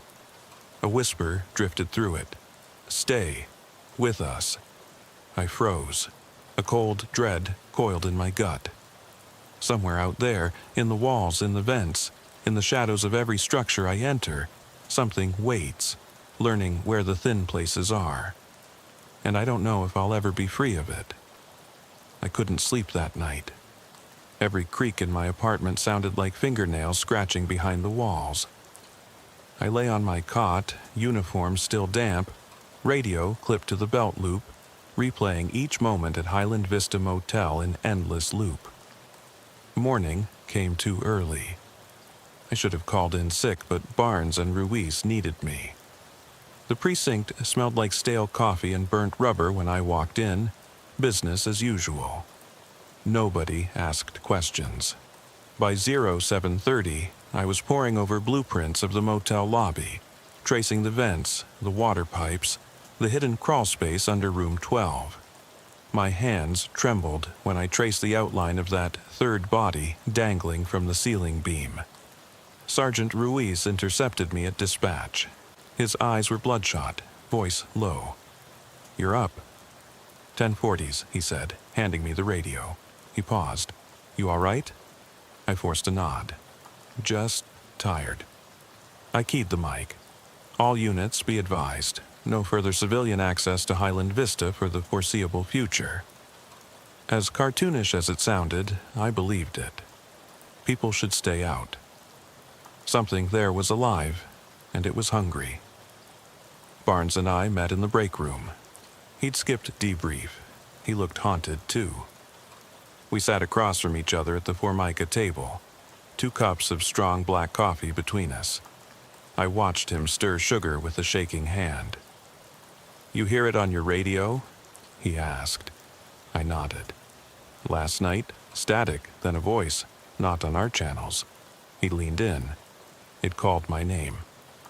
My stomach tightened. They called mine, too. We stayed silent. Our next move, we had to secure the motel permanently. The higher-ups agreed, after the news hit every local station. I fielded calls from the media. Are there cults? Animals? Human trafficking? I fed them whatever line the department gave me. Under investigation. No further comment. But none of it touched the truth.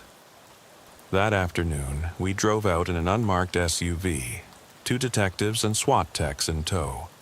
The motel loomed beneath dusty skies. We found the lobby boarded up, windows blacked out, police tape reinforcing the perimeter tape that still fluttered from 4 days ago.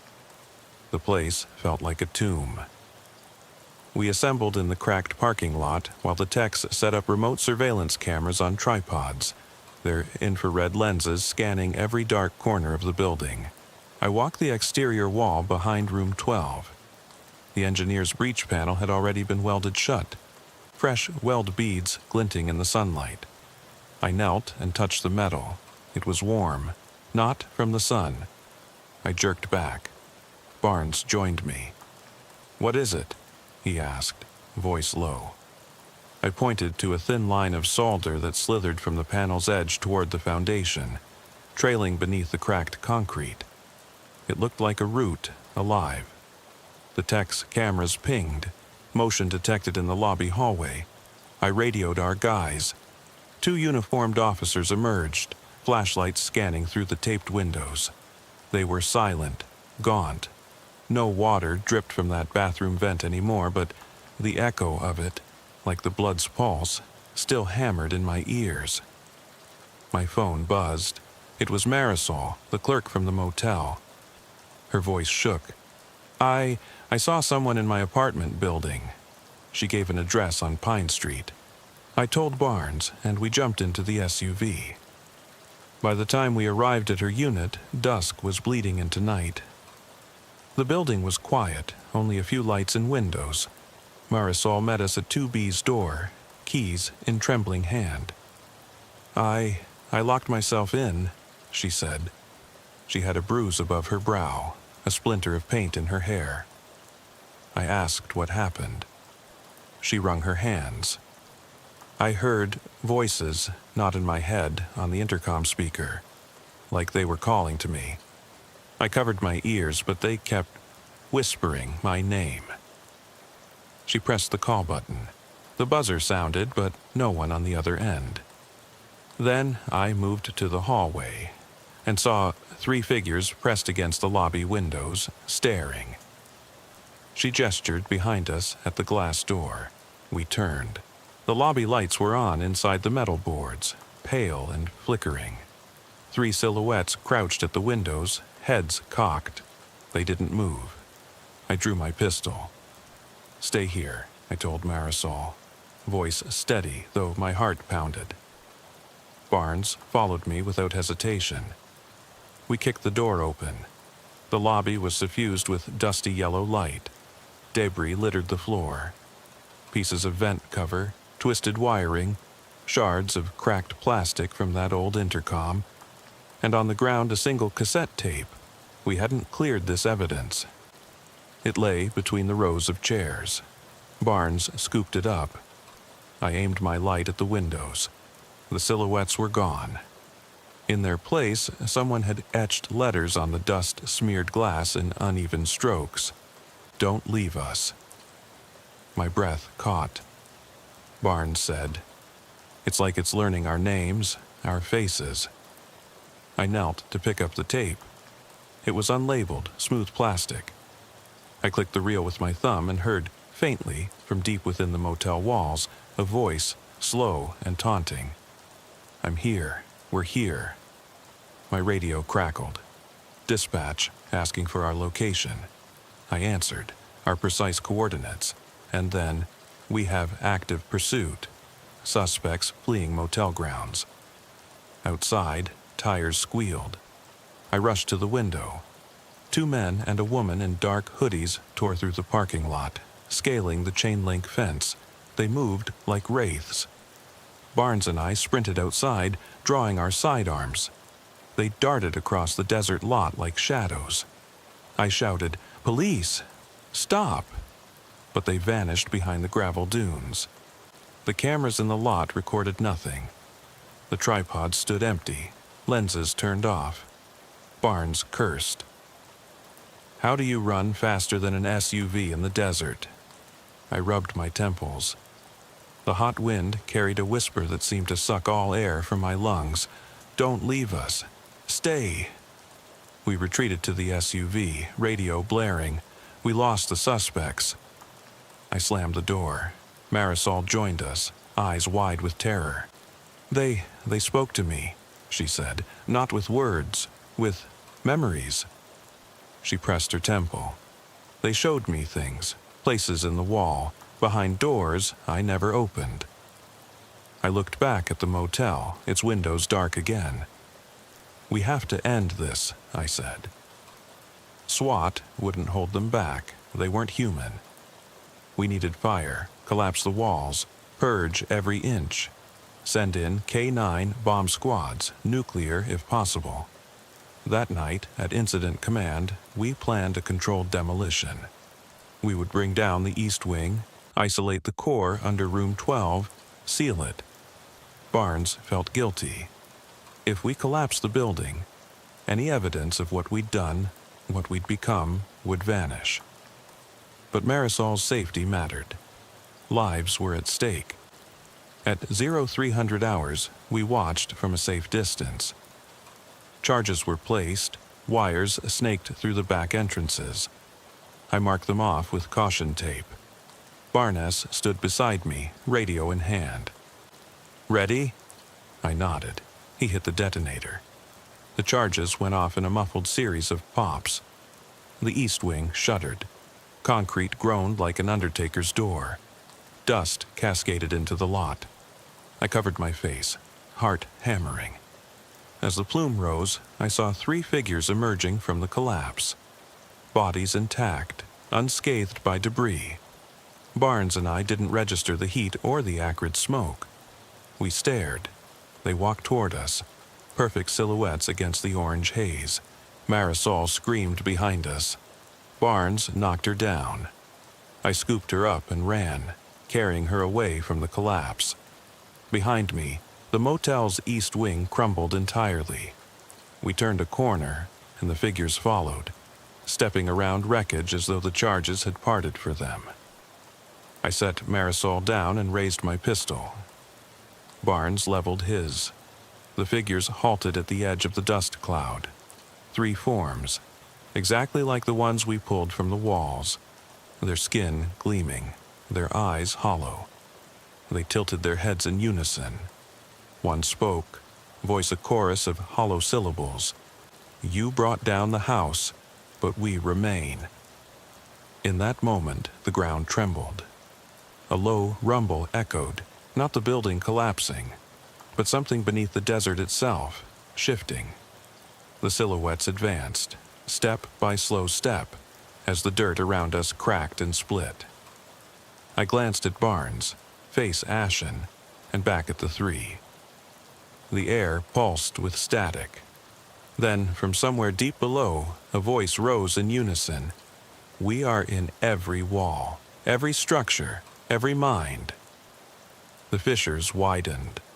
One by one, they swallowed the silhouettes, consuming them in a swirl of dust and darkness. But I knew they would return, because they were bound to the earth, to the concrete, to the living. I kicked Marisol toward the patrol car. Barnes grabbed me. "Go, get her to safety," he yelled. I complied, diving into the passenger seat. He jumped in and slammed the door just as the ground split open behind us, a crack wide enough to swallow the entire motel. We peeled out, the SUV's tires spraying gravel. Dust choked the air. The collapsed structure vanished into a canyon that wasn't there 2 minutes ago. As we rounded the highway on-ramp, I glanced in the rearview mirror. The fissure glowed faintly, like embers smoldering in the earth. My phone buzzed again. Dispatch. I ignored it. Barnes exhaled, head resting on the wheel. What the hell do we call that? I looked back down at Marisol, her face pale but alive. "I don't know," I whispered, "but I know it's not gone." And somewhere in the desert beyond, where the earth had cracked open, I heard a distant whisper carried on the wind. "Thank you for staying." No question was needed now. We'd invited it in, deep into our world, our minds, our homes. The only real question left is, when it calls your name in the darkness, will you answer? I pulled into the Peachtree Inn parking lot just after midnight, the glow of my dash lights painting the faded pavement in sickly green. The lot was nearly empty except for a rusty pickup idling in the corner, its driver's window cracked open and the strain of country music leaking into the night. The neon sign overhead sputtered "vacancy" in uneven bursts, each flicker revealing the motel's peeling paint and boarded-up windows. I killed my engine and sat for a moment, listening to the hum of the highway just beyond the trees. Dispatch had relayed a 911 call from room 12. "Sounds like someone screaming," the caller said. "Please hurry." Stepping out, I cinched my jacket against a chill that smelled of damp asphalt and diesel fumes. My boots crunched gravel as I made my way toward the lobby, hand drifting toward the grip of my service pistol, though I knew the clerk wouldn't appreciate a drawn weapon in such a tight lobby. Inside, the air was stale, thick with the scent of bleach and old cigarettes. Behind the counter sat a woman in her 50s, slumped over a stack of reservation slips. Her hair was a tangled gray halo, and when she lifted her head, her eyes were red-rimmed and unfocused. She nodded at me without a word, voice caught somewhere between a whisper and a sob. I cleared my throat. "Ma'am, I'm here about room 12. My voice echoed against the linoleum floor and the mirrored wall behind her. She pointed to the right door leading downstairs, lips quivering. It's awful," she murmured. "I haven't heard such screaming in years." I gave her a curt nod and moved down the short hallway, each fluorescent bulb above me buzzing like cicadas trapped in a jar. I could feel my heartbeat thundering against my chest, the way it always did when I didn't know what waited on the other side of a closed door. At the foot of the stairs, I paused. The carpet smelled of mildew and something metallic, an undercurrent of copper that set my teeth on edge. I clicked on my flashlight and swept the beam across the peeling wallpaper, noticing a dark stain spreading toward the baseboard. My radio crackled. "Unit 4, be advised, call sign en route to your location." I exhaled slowly. "Copy that." I approached room 12 and knocked firmly. Once, twice. "Sheriff's office. Open up." Silence answered, punctuated by faint thumps and a low, ragged moan that sounded like someone trying to speak through raw lungs. I tried the knob. It was locked. I called again. "Room 12, we're here to help." The doorknob rattled almost imperceptibly. Then came a sharp, terrified sob, followed by a blood-curdling scream that sliced through the corridor. I drew my weapon, not because I expected gunfire, but because protocol demanded it whenever I encountered someone in crisis behind a locked door. My boots shifted on the carpet as I gave the door a firm kick. It cracked inward, wood splintering, and I breached the room. The sight that met me made my stomach twist. A woman crouched on the bed, clutching a stained rag to her arm. Her clothes were torn, and her hair plastered to her forehead. Across the floor lay overturned furniture and broken glass. The nightstand lamp was shattered, shards glinting in the flashlight beam. Her eyes locked onto mine, wide with panic and something darker, something feral. "Help me," she gasped, voice choked. "She's gone, she's gone." I kept my gun trained low, hands steady. "Ma'am, I need you to show me where she is. Slowly, okay?" She nodded, but couldn't stand. The rag slipped from her wrist, revealing a jagged gash leaking bright red onto the bedding. I hit the radio. Medic on standby for a female with a laceration, possible self-harm. My partner's voice crackled back. "You got it." I moved to her side, scanning the rest of the room. In the bathroom doorway, I saw a black raincoat draped over the tub, droplets of something dark pooling on the tile. The mirror over the sink was cracked diagonally, rattling my reflection into jagged fragments. "Who is she?" I asked, voice calm but firm, leaning closer so she could see my badge. She rocked slightly, breath ragged. "My daughter," she whispered, each word a shard of ice. She walked out. Her gaze drifted toward the window, where the curtain fluttered despite the glass being intact. I followed her eyes and noted the shrubs pressed against the lower pane, branches scraping softly. Perfect tracks for muddy footprints, if she'd climbed out. I holstered my weapon and rose to my feet. "All right," I said, offering her my hand. "We're going to find her, but I need you to stay here and keep pressure on that wound." She squeezed my hand, tears brimming. "Thank you," she rasped. "I'm so sorry." I stepped back, already dialing my partner. "Dispatch, we have confirmed self-inflicted injury. Suspect vehicle may have fled on foot northbound toward the highway. Request K9 unit and perimeter check." As I spoke, I caught movement at the edge of the doorway. A small, pale face peered around the frame. Mud streaked across lip and cheek. My heart lurched. I trained my flashlight on the figure, a little girl, maybe 7 years old, eyes glassy but alert. She took a hesitant step forward, toeing the threshold, staring up at me with an expression that twisted between relief and something else, something unreadable. I crouched, keeping my tone gentle. "Hey, sweetheart, did you hide here? Are you okay?" She tilted her head and whispered, "He said to stay." The hairs on my neck prickled. I scanned behind me, no one else in the room. The mother tensed beside me, hand flying to her ragged wound. I rose, radioing again. Unit 4, we have found the juvenile. Negative for weapon, but she's acting off. I need backup. My voice wavered as I watched the girl drift forward, close enough that I could see the cut on her wrist, matching her mother's. The lights flickered. In that instant airy dim, I heard it. A whisper, so faint I thought I'd imagined it. Help me. The moment the bulb came back, neither mother nor daughter was in their initial spots. The woman lay collapsed on the bed, rag still in hand, eyes shut. The girl was at the bathroom mirror, tracing a spiral crack with her fingertip. I raised my radio. Medic now, and send every available unit. My heart pounded in my throat as I edged toward the bathroom, boots silent against the carpet. Inside, the girl stared at me, lips moving as if reciting a prayer.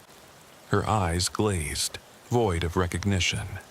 The raincoat lay crumpled on the floor, wrapped around something heavy.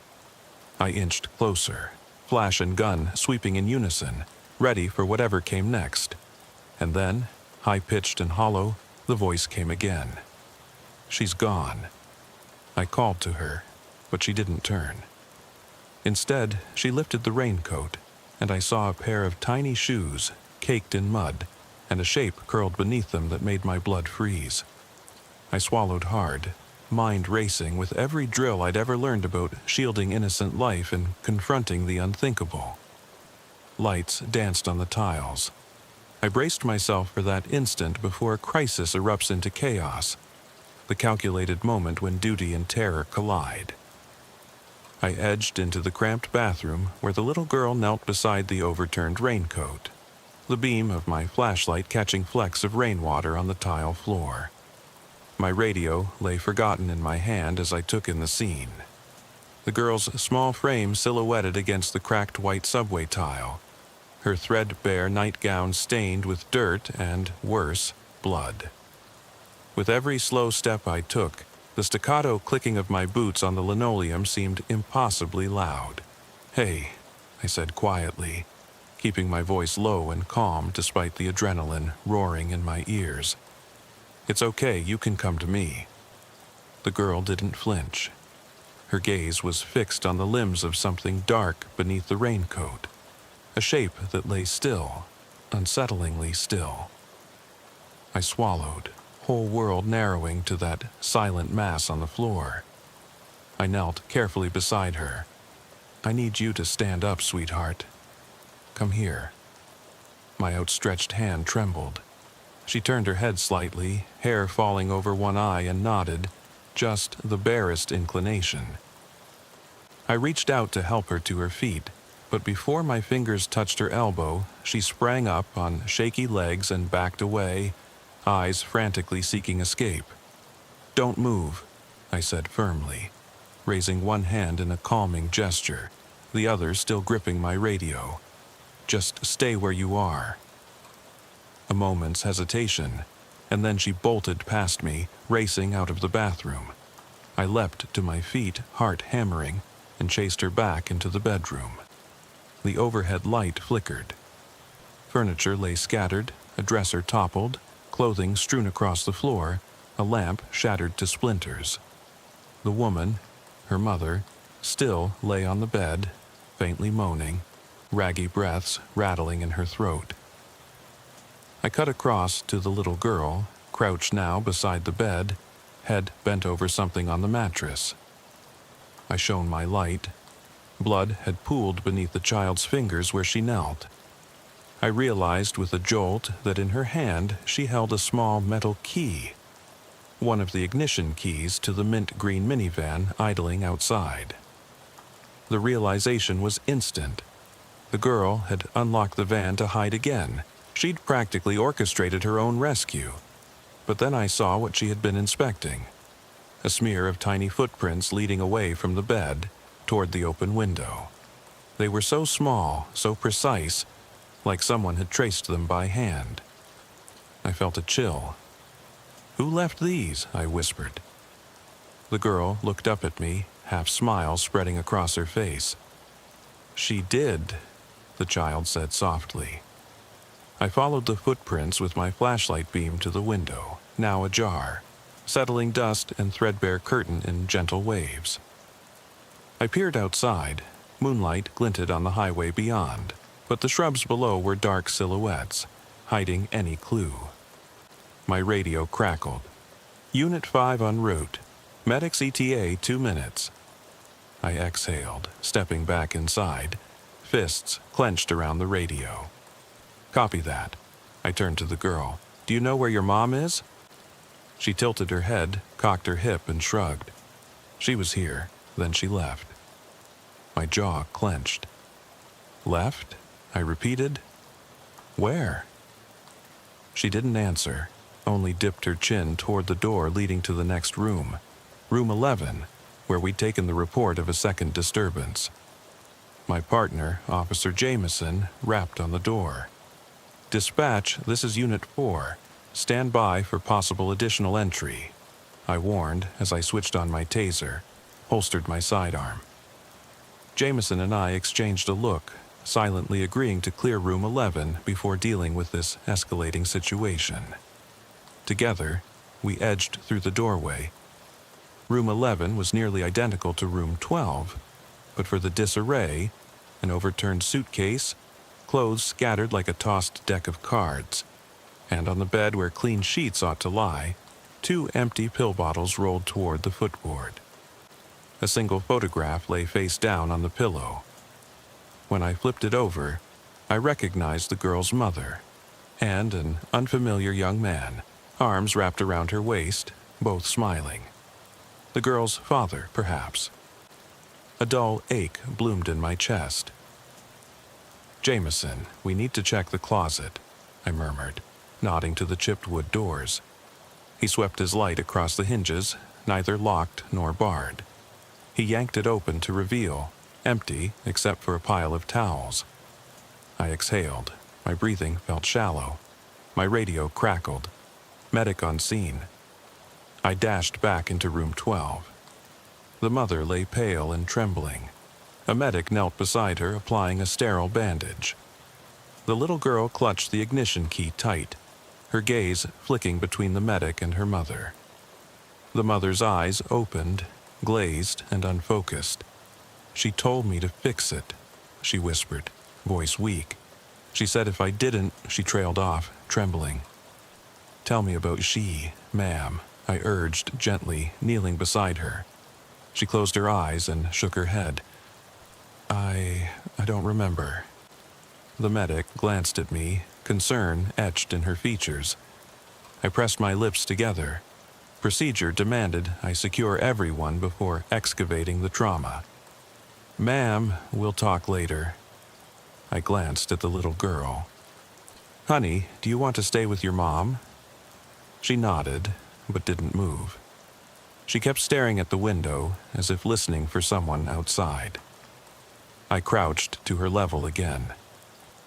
"We're going to take you both downstairs, okay? You can sit with Mom and we'll find out what happened." She stood, clutching the key, and with each step toward the door, I saw that her skin was smeared with dirt and dried blood, like she'd crawled through the shrubs outside. I gestured for Jameson to escort us down the stairs, rear cover, taser in hand. The hallway lights flickered as we passed. The carpet looked darker now, as if stained, though I could see none in the dim glare. Once in the lobby, paramedics led the mother and daughter toward a waiting ambulance. I stayed back, eyes flicking to the lot outside, where the minivan's engine still idled, headlights cutting slashes into the darkness. A forensic team had arrived, barriers sealing off the motel entrance. I approached the lead detective, Ramirez, handing her my flashlight. "Got a key," I said. She used it to open the van. I pointed outside. Ramirez nodded. "We'll do a full sweep, but I want you and Jameson to prepare your statements. And Mr. Hawkins," she looked at me, "I need you to stay sharp." I'm not convinced this is a simple missing person. I exhaled. Understood. That night, I sat in the break room off the sheriff's office, cup of scalding coffee in hand, trying to steady my thoughts.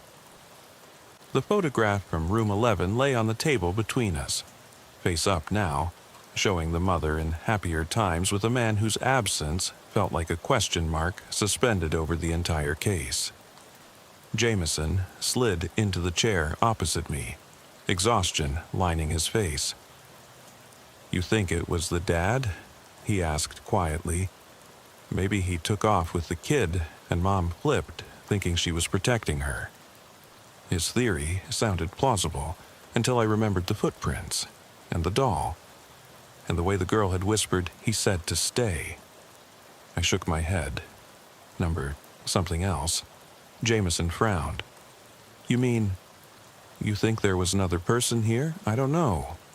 I hesitated, then pushed the photograph toward him. "Look at the background. That's not the Peachtree Inn. It's another motel, the Evergreen, down Highway 41. Same neon sign, same peeling paint." His eyes widened. "You think this has happened before?" "I'm pretty sure she's done this before," I said, "and I'm pretty sure that if we don't find out who she is, it's going to happen again." Outside the window, headlights swept past, and for a brief moment I thought I saw the little girl's silhouette standing under the Peachtree Inn sign, vanished in the next instant. I drained my coffee, the bitter burn a reminder that some stories don't end when you close the case file. They follow you. They plant seeds of doubt that sprout at 3 a.m., long after everyone else is asleep. That night, as I loaded my car to head back to the station, I couldn't shake the feeling that the Peachtree Inn's vacancy sign was an invitation, and that somewhere down that lonely stretch of asphalt, another scared mother, another child, and another madwoman waited for me to arrive. And I wondered, what would I do if it happened again? The sun had barely crested the horizon when I pulled into the lot of the Evergreen Lodge, heart still pounding from the previous night's chaos at the Peachtree Inn. My cruiser's engine idled while I paused at the threshold, watching the pale morning light reveal fresh scratches along the chipped paint of the neon sign. Like Peachtree, this was a roadside relic on Highway 41, the same layout of two single-story wings flanking a small parking area. The same faded wood paneling, the same promise of cheap shelter and latent menace. I stepped out, pulling my jacket tighter against a damp breeze that smelled of pine and gasoline. Inside the lobby, fluorescent tubes flickered in a slow, methodical pulse. A middle-aged man behind the desk looked up as I entered, eyes bloodshot and weary. No neon flicker in his gaze, just exhaustion. I flashed my badge. "Sheriff's office," I said, voice low. "I'm here to follow up on an incident." He sighed, running a calloused hand over his stubbled jaw. "Right, you're the third officer this week." His tone was defeated, like he'd been expecting yet another disturbance. "Room 6, same thing. Screaming. Broken glass. Police had to kick the door down." My pulse accelerated. "Any injuries?" He shrugged. "She got cut up a little. She was shouting about someone taking her baby." He paused, eyes flicking to the back office. "Kid was gone when we got there, just like the others." My stomach clenched. "Others?" I echoed. He nodded toward a framed collage on the wall. A tourist map of local motels, their names circled in red marker. Peachtree Inn, Evergreen Lodge, Pinecrest Court. His finger traced the path between each. 3 calls in 5 nights, he said quietly. Each at a different motel, same story. Mother claims someone took her child. Kid disappears, room trashed. They find the mother in shock, and when officers arrive, the kid's not there. I absorbed every syllable. The pattern was impossible to ignore. 3 motels on the same stretch of highway. Same M.O. a missing child, a traumatized mother. The suspect, always a woman, mentally unwell, bloodied, raving. The girls in rooms 6, 12, 11 vanished. "Show me exactly what happened in this room," I said, stepping past him. The corridor beyond was narrow. The carpet stained a darker shade under the overhead lights. Room 6's door stood ajar. I raised my flashlight, sweeping across the threshold. The rug was rent open, foam tufts scattered like cotton in a gale. A twisted lampshade lay on the bedside table, its bulb cracked. In the corner, a small suitcase sat open, clothes half removed, strewn across bed and floor. I crossed the threshold, walking slowly so as not to disturb any possible evidence. The air reeked of stale perfume and dried blood. I crouched beside the bed, tracing the edge of a crimson smear that streaked across the white sheet. It vanished under the dresser toward the bathroom. I flicked on my gun light, following the trail. Inside, the sink was cracked, water still dripping once, twice from the faucet. A black raincoat, identical to the one I'd found at Peachtree, draped over the tub rim. My breath caught as I recognized the pattern. The same raincoat, same size, same brand. Whoever this was, she wore it every time. I rifled through the pockets, empty. No ID, no notes, nothing but lint and a stray hair clipped to the lining. I holstered my weapon and tapped my radio. "Unit 4 to dispatch. Have you pulled license plates on that green minivan spotted at Peachtree? Any hits?" Static crackled. Finally, "Negative so far. Owner of record says vehicle's been reported stolen twice. Once in 18, once last month, and never recovered. No suspects." I closed my eyes, running a hand over my forehead. Understood. I stood and returned to the main room, hunting for the mother. She sat on the edge of the bed, knees pressed to her chest, arms wrapped tight. She peered up at me, eyes hollow, voice a rasp. "She's gone," she whispered. She was here, and then gone. "Ma'am," I said gently, kneeling to meet her gaze, "do you remember anything? Anything at all?" I offered my hand, but she shook her head. Behind me, my partner Jameson entered, nodding once to acknowledge the situation. "Medics are on scene," he murmured. He handed me a notepad. "I've taken her statement. She doesn't know where the girl went." I scribbled in the margins. Date, time, license plate unknown, MO matches previous. My pen paused as I noticed her right hand resting on the bedspread. Clutching a small porcelain doll, eyes gouged out, head cracked. The same doll motif. Another piece in this macabre puzzle. I pocketed the doll. "Let's secure the room," I said, voice professional, though my mind churned. "Forensics will take it from here." Jameson shut the door behind us. In the hallway, I paused, flashlight sweeping. "We need to canvass outside," I told him. "Check local businesses, back roads, anything. Someone must have seen her." He nodded. "On it." I walked back into the lobby, the desk clerk watching me with wary eyes. "Detective Ramirez is en route," I told him. "Stay here and let no one in." He nodded, voice quiet. "Good luck." Outside, the morning was soft with mist. The gravel lot was empty except for my cruiser. I slung on my radio and called out, gathering officers. Each unit fanned out. North toward the service station, south toward the rest area, east into the pine grove that bordered the property. I took the northwest quadrant, flashlight and boots, gliding over wet needles and underbrush. A sharp snap of a twig halted me. I spun, sweeping the beam, nothing but trees swaying. I called out, "Bergen 4, check in." My voice sounded hollow. No reply. I crouched to examine the ground. There, the same tiny footprints pressed into the loam. A girl's shoe prints, leading deeper into the pines toward the highway embankment. They were small, precise, as if laid by design. I followed, heart pounding with adrenaline and dread. The prints led me to a culvert beneath the asphalt, partially hidden by ferns. I knelt at the edge, staring into darkness. My radio crackled. "Unit 8, I see something down here," I said, voice clipped. "Request cover." I shone the beam into the tunnel. Past slick stones, the walls slick with moss, liquid pooling at the far end. I inched forward, boots slipping. The light caught something pale, glinting.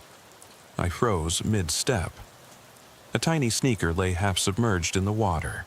Beside it, a strand of blonde hair. My chest tightened. I reached out with gloved fingers, lifting the sneaker. It was mud-caked, but unmistakable.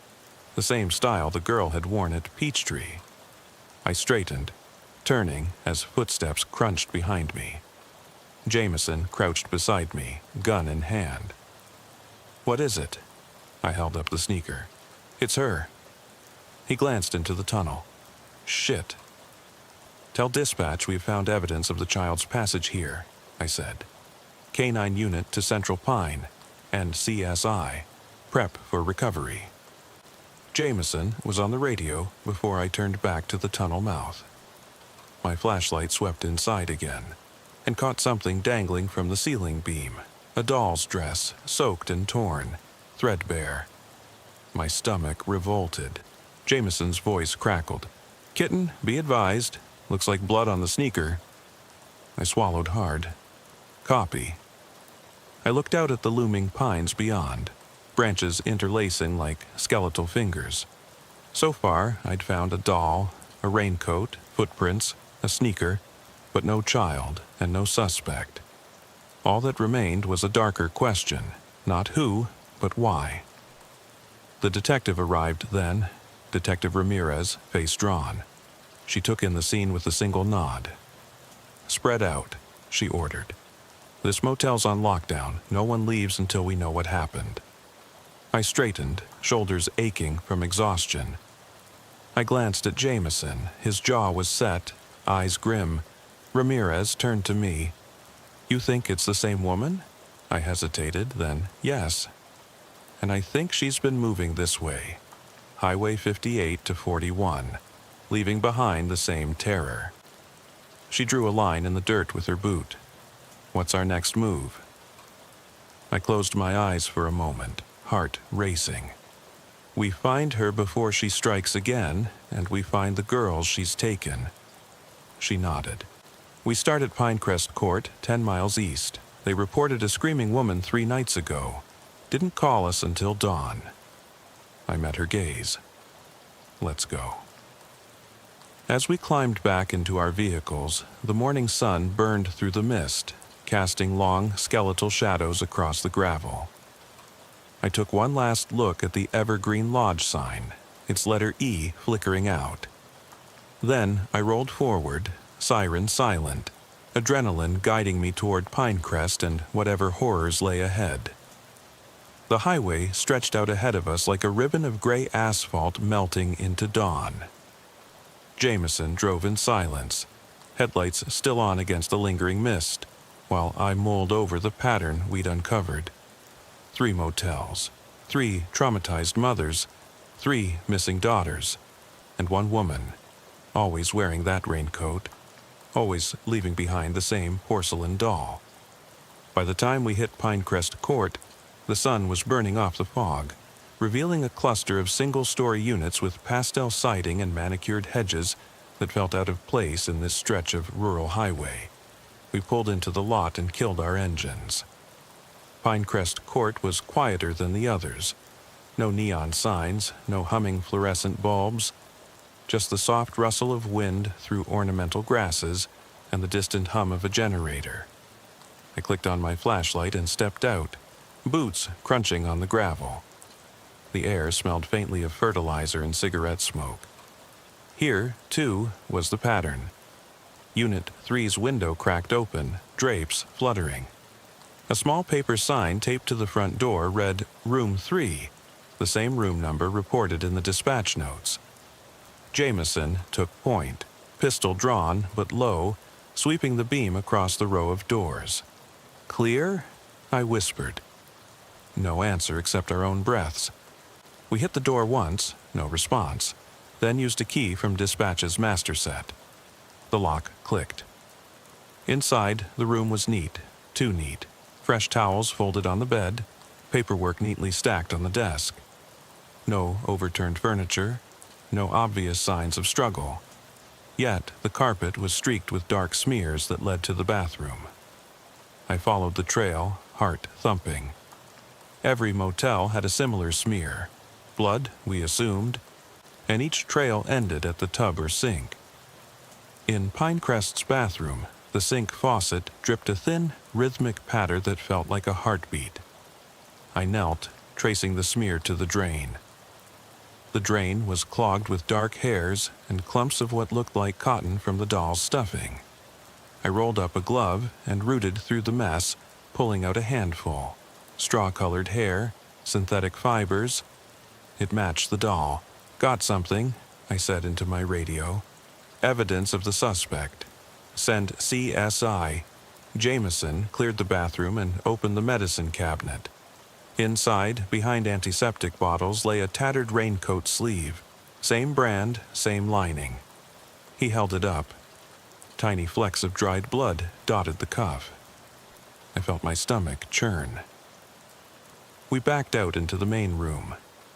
A small wooden crib rested against the far wall, its mattress bare except for a single splintered toy car. I flicked on my gun light again and found, taped beneath the crib's corner, a photograph. A smiling mother holding a young girl by the hand, standing before this very motel's sign. The woman in the photo wore the same yellow sundress I'd seen in room 12. The little girl had the same face as all the missing children. Whoever kept this photo had planned it. I tucked the photo into an evidence bag. Jameson secured the raincoat cuff. We moved back toward the door when a soft creak echoed behind us. I spun, light whirling, nothing. But the atmosphere had shifted. Shadows pooled in the corners. Even the air felt heavier. We stepped outside into the neon glare of our cruiser's lights. I called dispatch. "Units, perimeter check complete. We've got the doll bits and the raincoat fragment. No sign of the girl or suspect. Recommend canine unit here ASAP." "Copy that, Unit 4. ETA canine in 5 minutes." As we waited, I scanned the lot. A maintenance shed sat at the edge of the property, its door ajar. I noticed muddy footprints leading away from the back of the building and toward a narrow path through overgrown shrubbery. My gut told me this was the route the suspect had taken, and likely where the child had vanished. Jameson and I approached the shed cautiously. Inside, a chain-link cage sat empty, its latch hanging open. Beneath it lay a length of frayed rope and a soiled rag. I picked up the rag and smelled it. Musk, sweat, something acrid that reminded me of tear gas. Whoever this woman was, she'd brought tools and possibly weapons. Outside the shed, the path snaked into the trees. The canine unit arrived, and a handler released a black German shepherd. The dog's nose hit the ground, tail stiffening as it picked up the scent. I watched the dog slip into the underbrush, disappearing from sight. Then the handler barked a command, and the dog's paws slapped against the dirt, rustling leaves. Jameson radioed. "Handler says scent is strong. Dog's heading northeast." I nodded. "Let's move." We followed at a jog, flashlight beams cutting through the low branches. My mind raced with questions. Why were these motels so close together? Why this relentless pattern of abduction and terror? Who was she, and what drove her? Each motel felt like a stage set for a ritual. Same lighting, same decor, same nightmare. The path opened onto the shoulder of the highway. I peered down the guardrail and spotted something half buried in the gravel. A single little shoe, its ribbon untied and frayed. My heart lurched. I lifted it. Muddy, scuffed, unmistakably child-sized. No, Mother leaves a shoe behind unless something violent happened. Jameson glanced at me, pale. "There's more," he said, crouching. Beneath the shoe, scratched into the asphalt, were letters. "Help." The grooves looked fresh. I traced them with a gloved fingertip. They trembled under my touch like the letters themselves were crying out. I looked up at the highway, cars roaring past in both directions, oblivious. Here, on this indifferent ribbon of asphalt, a child had asked for help. And we'd found it. Too late, I suspected. Jameson spoke softly. "Son of a..." I stood, clutching the shoe. "Call it in," I ordered. "We need everyone here. Block the road if you have to. CSI, medics, tell them to prepare for the worst." As we backed away from the roadside, the dog burst from the trees, barking furiously, nose pointed down a culvert entrance that led beneath the highway. Rainwater dripped through the concrete slats above, pooling at the bottom. The dog growled, hackles raised. I trained my flashlight down into the tunnel. Darkness swallowed the beam after a few feet, but in that glow I saw, just beyond reach, a small pale handprint smeared on the wet wall, fingertips trailing down the moss. It looked like blood. My radio crackled, "Unit 4!" But I cut in. "Get me a harness and rope. I'm going down." Jameson's eyes widened. "Are you sure?" I swallowed. "We don't have time. That's where she took her." He stood by as I clipped on a harness and lowered myself into the culvert. Water lapped at my boots, cold enough to sting. The flashlight trembled in my hand, illuminating slick stones and the imprint of small footprints disappearing into deeper black. Behind me, Jameson's voice echoed faintly. "Be careful." I crawled forward, every drip and echo magnifying in my ears. The air grew dank, the tunnel narrowing to a crawl space. I crawled on my belly, the light bobbing ahead. Then I saw her, sprawled in the shallow water, wrapped in the raincoat, curled around that same doll, its cracked face pressed to her cheek. My breath froze. The little girl's eyes were closed. I shone the light on her wrist, no pulse. Tears blurred my vision. Footsteps behind me. Jameson's coming down after me. He knelt beside me, flashlight hitting the doll first, then her face. "Jesus Christ," he whispered. I unzipped the raincoat, exposing the child's small frame, wet and pale. I reached out to check her pulse again. Nothing. My chest tightened until I could hardly breathe. The water around us rippled, though nothing moved. I looked up at the tunnel's ceiling and saw, traced in grime and slime, the same spiral crack motif I'd seen in the motel mirrors. A faint voice echoed off the walls, too faint to understand. Jameson tapped me on the shoulder. "We need to get her out." I nodded, but a cold dread seeped through me. My radio crackled with frantic voices above. I grabbed the doll, pressed it to my chest, and whispered hoarsely, "We've got her." As Jameson strapped the girl into the harness and hauled her upward inch by inch, I lingered in the darkness a moment longer, staring at that spiral crack overhead. It seemed to pulse, beckoning. Then I followed, rising into the morning light with the weight of the world, and one broken porcelain doll in my arms. The case file was no longer just numbers and bullet points. It was a child's wasted life.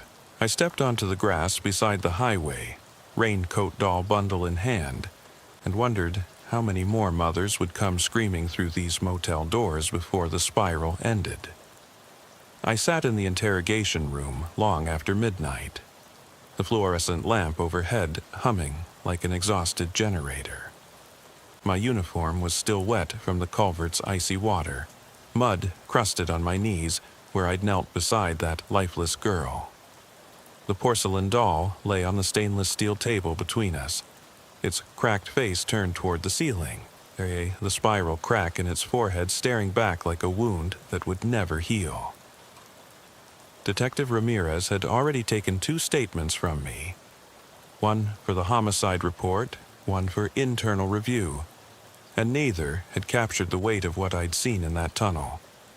The way her small hand lay limp against the slick concrete, the way the raincoat clung around her shoulders as if someone had folded her into a final embrace. I rubbed my eyes, trying to blink away the vision. A knock sounded on the door. "Come in," I said, voice thick. Officer Jameson slipped inside, closing the door softly behind him. He carried a steaming cup of coffee. "Thought you might want this," he said, handing it over. I wrapped my fingers around the styrofoam cup. The coffee burned my palm but cooled against my lips. I took a slow sip, letting the bitter warmth settle in my chest. "Thanks," I managed. He settled into the chair opposite me. "Ramirez is reviewing the CSI photos," he said. "She wants you to look over them before tomorrow's briefing." Jameson's voice was quiet, cautious. "You okay?" I met his eyes. "No," I admitted. "I'm not okay." The confession felt foreign on my tongue.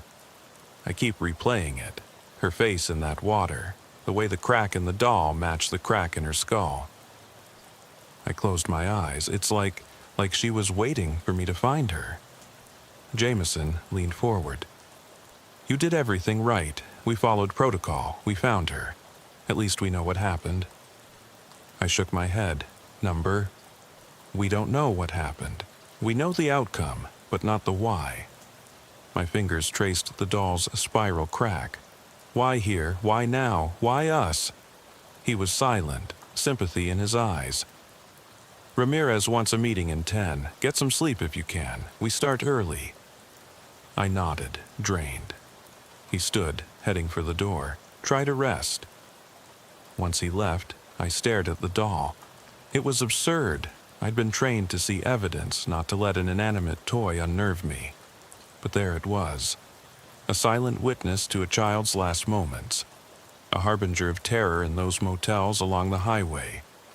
I gathered my things and walked down the corridor to the locker room. The station was deserted except for a janitor wheeling a cart near the elevator. I paused in the hallway's flickering light, noticing for the first time a smear on the cinder block wall. A streak of something dark, like dried ink, that trailed down in a spiral pattern. My pulse skipped. I blinked hard. It couldn't be. A trick of the fluorescent glare. Inside the locker room, I peeled off my jacket and laid my soaked uniform against the steam of another officer's dryer. As the machine thumped to life, a sudden chill hit me. I spun to face the row of metal lockers. One locker door creaked open on its own, swung just a few inches, as if inviting me in. My breath caught. I stepped closer. The locker was empty. No gear, no jacket, nothing. But the interior was scrawled in thin, jagged letters. "Help me find her." The message was scratched into the metal with a fingernail or a knife, though no blade lay nearby. My throat constricted. I snapped out of it, shaking my head. Likely someone else's prank or something. I replaced the locker door and walked back to my desk. Ramirez's voice crackled on the PA. "Detective Kitten, room 2. I followed the pale green hallway back to her office, where she sat behind a cluttered desk, case files stacked high around her. She looked up as I entered. "Glad you're here," she said without preamble. On her desk lay a ledger, old, leather-bound, its pages yellowed. "What's that?" I asked. She tapped the cover. "Found it in the Peachtree Inn's front desk drawer. Been there for who knows how long. Should have been on the lost and found rack, but it wasn't. It was tucked away, like someone hid it." I opened the book. Inside were hand-drawn maps of each motel: Peachtree Inn, Evergreen Lodge, Pinecrest Court, and others I didn't recognize, all connected by a spiral line. Below each map was a name and date. 4 dates, 4 names, children's names. At the bottom of the page was another date, tomorrow's date. No name. Ramirez pointed. Looks like she has a next target, and she writes them down. I felt bile rise. Why would she plan this like a ritual? That's what I want you to figure out, Ramirez said, voice low but firm. We're dealing with organized, whatever this is. It's not random. My mind raced, the spiral motif everywhere. The cracked doll, the scratched wall, the tunnel, ceiling. An obsession, a symbol. But of what? A cult? A personal vendetta? Something older, darker? Ramirez slid the ledger across. I need your eyes on this. Go through each name. Find any connection between them, the mothers, the hotels, something she used to choose. I closed the book, heart pounding. On it, I returned to my desk, empty except for a flashing computer. I logged into the files, cross-referencing the 4 victims. Girls aged 6 to 9, taken at intervals of 2 nights. Mothers with no criminal records, each admitted to psychiatric evaluation after the incident, then released. Motels owned by different operators, none connected. Victims from different hometowns, none originally locals to this county. But then I noticed a line. Each family had a past disappearance, someone missing in their extended family decades ago, a great-aunt here, a cousin there. Cases long cold, perhaps forgotten by everyone but the mother. I leaned back. Was the motive vengeance? The suspect knew about these old tragedies, but how? And why bring it back now? I cross-checked local newspapers. The old cases had made the front page once, but details were sparse. I circled one.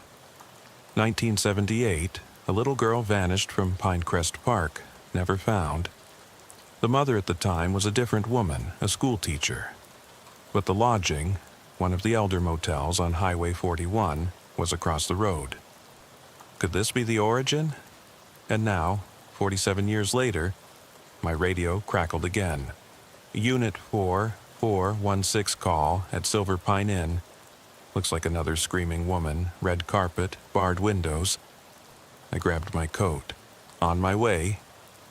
By the time I arrived at Silver Pine Inn, sirens were just dying down, casting the building in streaks of red and blue.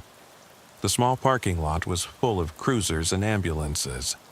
I ducked under the crime scene tape and found Detective Ramirez at the door, flashlight in hand. Looks like she stepped it up, Ramirez said.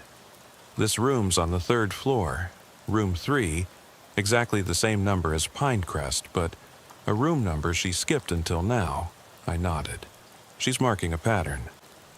We made our way inside. The hallway was silent except for the hum of waiting engines below. Room 3's door was sealed. I knocked. Sheriff's office. Nothing. The knob was locked. We kicked in the door together. Inside, the scene was different. The bed was untouched. The floor was clean. The tub was empty. But on the vanity mirror, scrawled in lipstick, was the spiral symbol. Perfectly drawn, curling inward to a dot at its center. Beneath it, next. My breath caught. I shone my flashlight around. No occupant, no victim, no suspect. Just the lipstick swirl and an empty room. Where is she? I whispered. Ramirez stepped forward, touching the mirror with gloved fingers. She's in control. A sudden breeze rustled the curtain, though the window was closed. The mirror fogged slightly, like someone exhaled behind us. Then another message formed. A pair of handprints outlined in steam, tiny, the same size as a child's.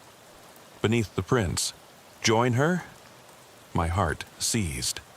I felt the officer's radio call out, "Officer, down at the pool area." We dashed back to the hallway. The pool, an indoor atrium adjacent to the lobby, was flooded with moonlight through a skylight above. Lights from the ER vehicles outside filtered in too. Through the glass door, we saw a figure slumped on the tile deck, blue-white under the spotlight. A little girl. Alive, but unconscious, face submerged in a shallow puddle dripping from the broken fountain above. Fresh blood swirling in the water. I burst in, holstered my pistol, and cradled her head. She coughed and sputtered, eyes wild. Ramirez knelt to check her wrist. No pulse. We slapped her back until her chest heaved. She vomited water and blood. I called, "Paramedics." They rushed in, stabilizing her. I knelt beside them, gripping the spiral-cracked doll I'd pressed into her tiny fist, and watched as they loaded her onto a gurney. The child's eyes darted open, focusing on me with a clarity that twisted my gut. She squeezed the doll so tightly it cracked another line across its cheek.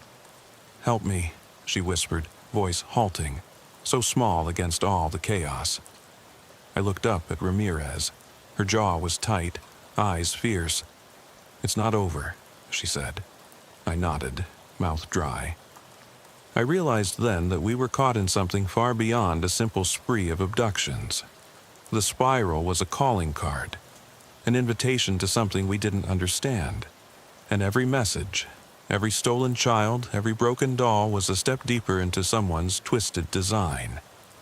Weeks later, I'm still working the case. The little girl at Silver Pine Inn is recovering, physically at least, but the hospital reports say she's already slipping into that same dazed expression, eyes unfocused, lips whispering of "mama" and spiral. The detective files mount by the day. Autopsy reports, witness statements, forensic analyses. But none of them account for the spiral motif carved into hospital doors, or the doll that showed up in the psych ward elevator at Central Medical with a new crack in its forehead. Last night, I came home and found my daughter's music box broken on her bed, the spiral pattern etched into its lid. The dancer's figure shattered. My heart slammed. She's 12, too old for dolls, but the box was her favorite. Inside, her name was written in my own handwriting. Someone had been in my house.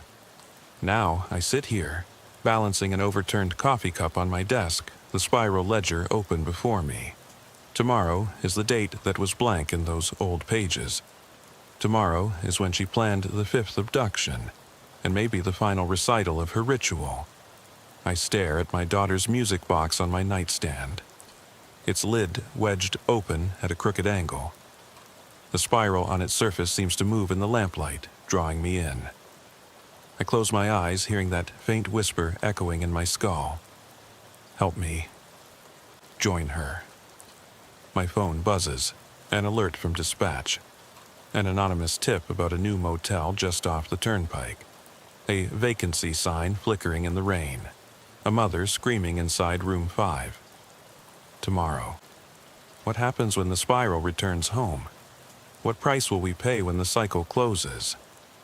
I slid open the chipped metal door of Detective Ramirez's office just after dawn, the spiral-etched ledger cradled in my shaking hands. The sky outside was pale and empty, but inside, the room felt charged, like the air before a storm. Ramirez looked up from her desk, eyes rimmed with exhaustion, and something I couldn't name. Fear, maybe, or grim determination. "Morning," I muttered, lowering myself into the chair opposite her. "I've cross-checked the names from Silver Pine with missing persons reports. There's nothing, no prior connection. We're back at square one." She lifted a thick file. "Not quite," she said, tapping the cardboard cover. "CSI dusted for prints on the mirror lipstick and the spiral in room 3. No usable prints, but they found fibers, wool, synthetic, dyed dark green." She handed me a small evidence packet. I pried it open, a single thread, coarse and worn, the color of pine needles. My pulse thudded against my ribs. I'd seen that color before, on my daughter's favorite sweater last winter. "Green," I whispered. pressing the thread between thumb and forefinger. Where else? Ramirez's eyes fixed on me. At the interrogation room, your locker. I closed my eyes against the memory of that gaping scratch scratched into steel. Help me find her. The chalky grooves had been too deliberate, too personal.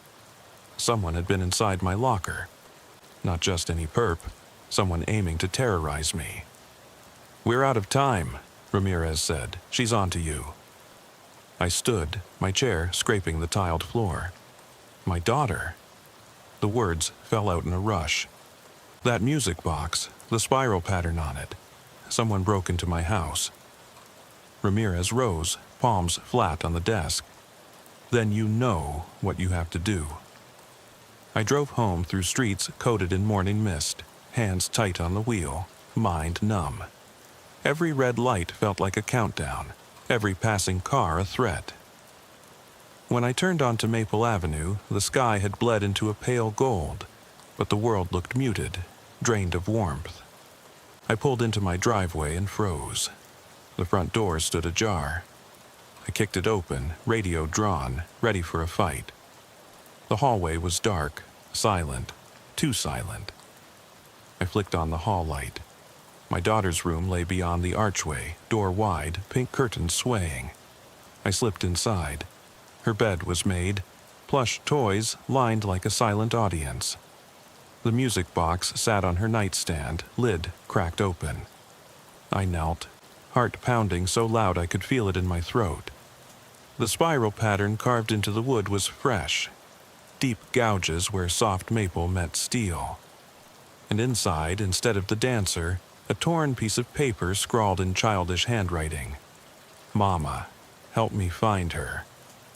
My breath caught.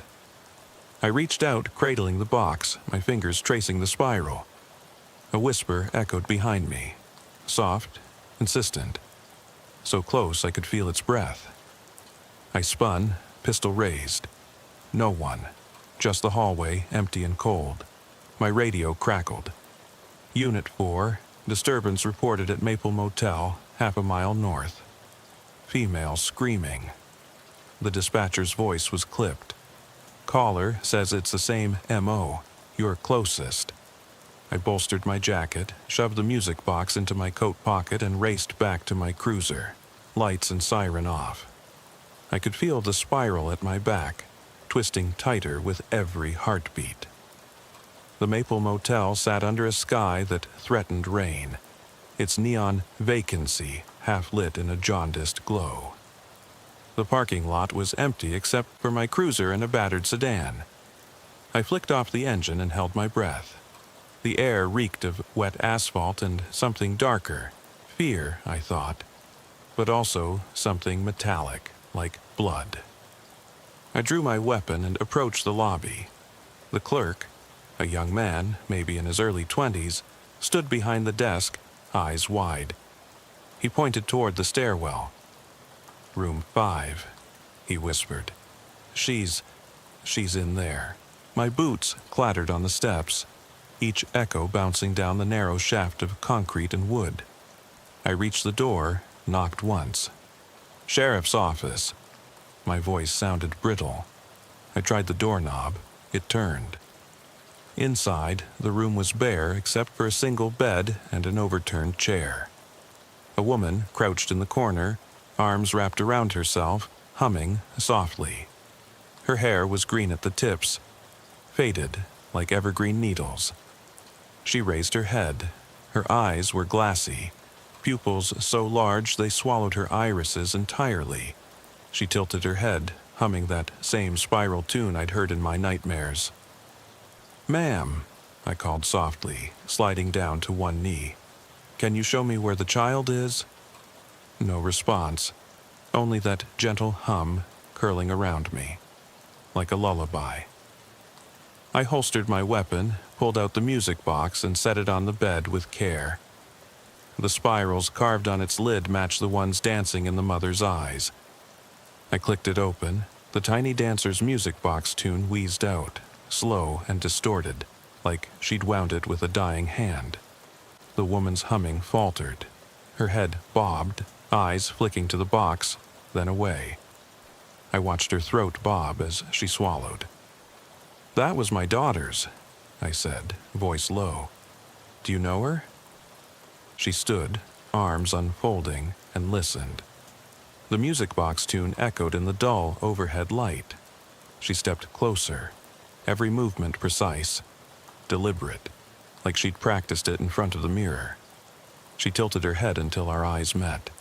Then, softly, she whispered, "She's with me." My heart froze.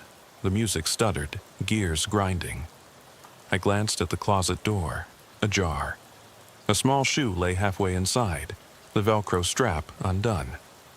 I flicked my light inside, a tiny handprint on the closet wall, fingers splayed in the spiral shape. I waved at the clerk in the hallway. "Call medics and backup, now." I unsnapped the music box lid. "I need your daughter back," I said to the woman who wasn't a woman. "Tell me where she is." She cocked a green-tipped brow. "She's behind the mirror." I swallowed and stepped to the dresser's mirrored door. The reflection glimmered, and for a second I saw a hallway behind me, maple planks instead of carpet, my daughter's face pressed against the glass, eyes wide. Then the door swung inward. A girl, my daughter, fell into my arms, soaking wet, shivering. Relief and horror slammed into me. She clutched the doll I'd tucked in my coat. "Daddy?" she whimpered. "It's broken." I hugged her tight, pressing her into my chest, eyes locked on the mother, no, the stranger, who watched us with that same spiral gaze. She raised a finger to her lips in a hush, then vanished, slipping between the door frame like smoke. Behind me, the daughter whispered, "She tried to make me stay."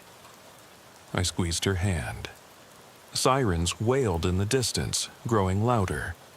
I looked down at the doll in her small fist. Its porcelain face now bore a new crack, spiraling out from the forehead. The music box tune continued to tinkle, though I'd long since closed the lid. I set the doll on the dresser. It spun of its own accord, turning until the spiral crack aligned with the groove in the wood. My daughter peered over my shoulder, eyes wide with a knowledge no child should have. I rose, holstering my empty weapon. "We're getting you out of here," I said, voice steady even as my insides coiled. I turned to my partner who'd just arrived at the door. "Secure this room. Forensics. We're tearing this place apart." As I led my daughter down the hall, she reached up and brushed her fingers along the spirals chipped into the paint. "Is she gone?" she asked. I paused, heart lodged in my throat. The neon vacancy sign outside flickered faintly through the window, an empty promise. I looked at her, at the doll we carried between us, then at the hallway, where shadows pooled like hungry eyes. I swallowed, for now. But as I turned back toward the exit, I realized the music box's last notes were still playing, faint, insistent, and drawing me back. And I knew that this spiral, this pattern of terror, wasn't done with me or with my daughter. It was just beginning. What will happen when the next spin comes for us? It was just after 2 a.m. on May 14th when dispatch broke through the silence on my radio. Unit 17, Nightingale Inn, Code 8, Suspicious Circumstances. Clerk reporting noises behind vacant room walls. I thumbed the mic. "Copy that," and eased my cruiser onto the shoulder of Interstate 40. The desert night wrapped around me like a cold shroud. Stars glinting overhead, wind stirring tumbleweeds like restless phantoms. My heart drummed with a familiar mix of adrenaline and fatigue. 12 hours on shift leaves you wired but drained. Eyes heavy, senses sharpened against sleep. Pulling under the neon arch of the Nightingale Inn sign, its faded pink glow sputtered in the darkness. The lot was half empty. Only a handful of battered sedans and pickup trucks scattered across cracked asphalt. The lobby's single window flickered.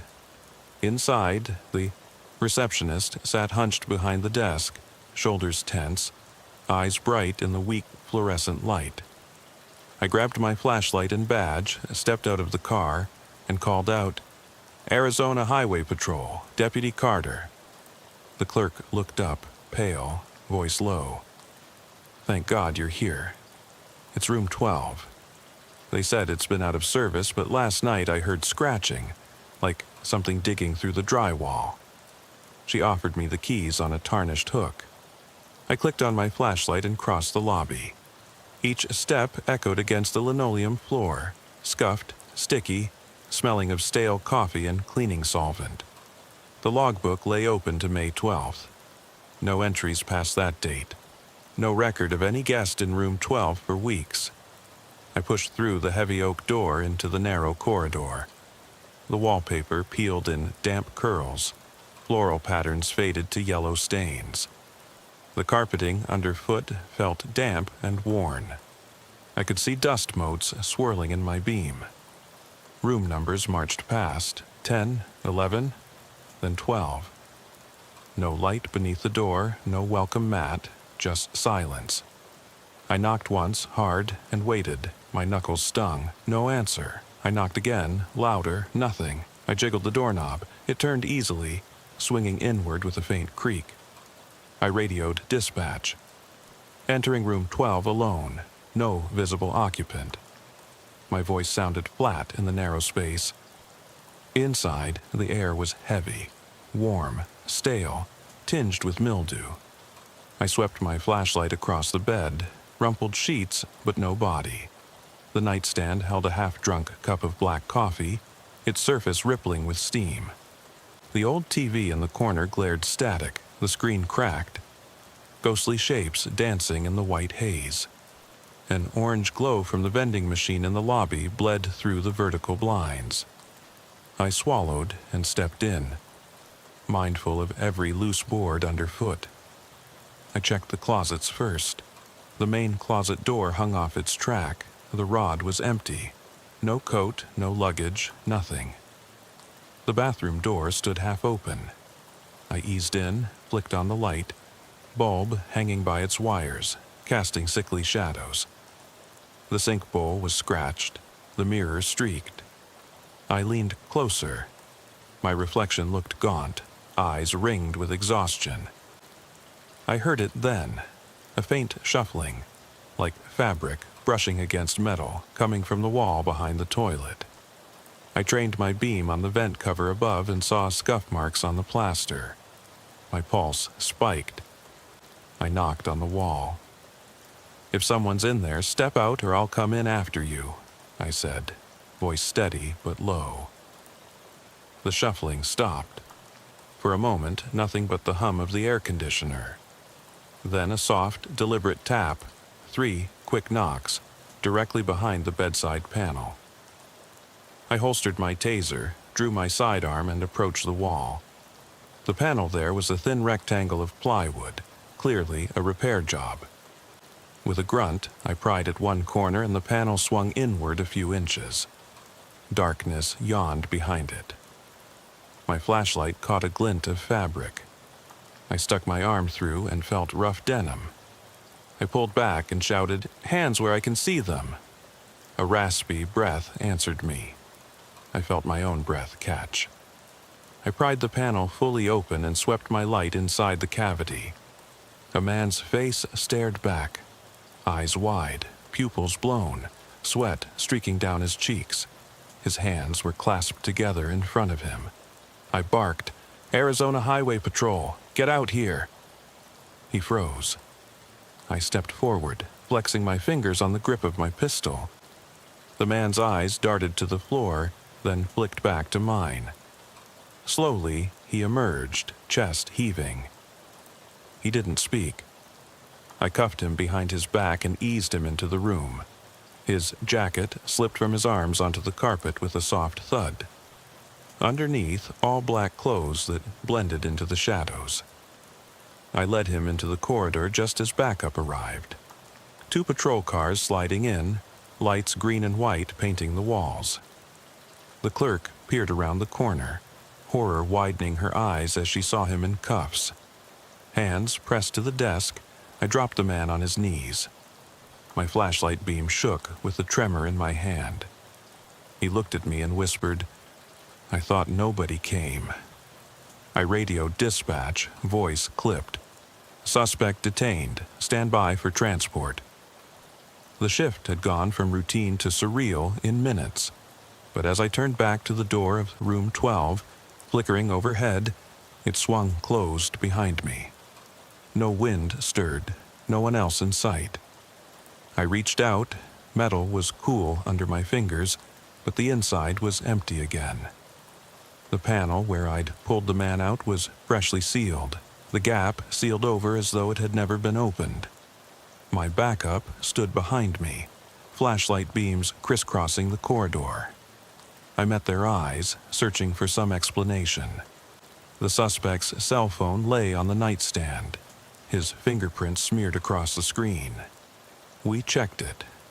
No messages, no contacts saved, just a single photo. The cracked neon sign outside, time-stamped 3 nights ago at 2 a.m. I felt a chill that had nothing to do with the desert breeze. I told the other deputies to process the scene. I radioed dispatch again. No record of any room 12 reservation, no calls logged past mine. But the coffee cup was still warm. I watched the steam curl from it, tasted dust and adrenaline in the air. I knelt to pick up the cup, and that's when I heard it. A faint whisper from inside the walls. Not a voice I recognized, something older, quieter, calling my name, drawing me back to room 12. My own name, breathy and distant. I dropped the cup. It shattered at my feet. The corridors stretched longer than I remembered. Every step echoed, every shadow seemed to twist. I patted my vest, radio dead, heart pounding. The back door to the kitchen. I remembered where it was. I headed toward it, only to pause as the whispering rose to a chorus of voices. Panicked murmurs, pleas for help, laughter that wasn't joy.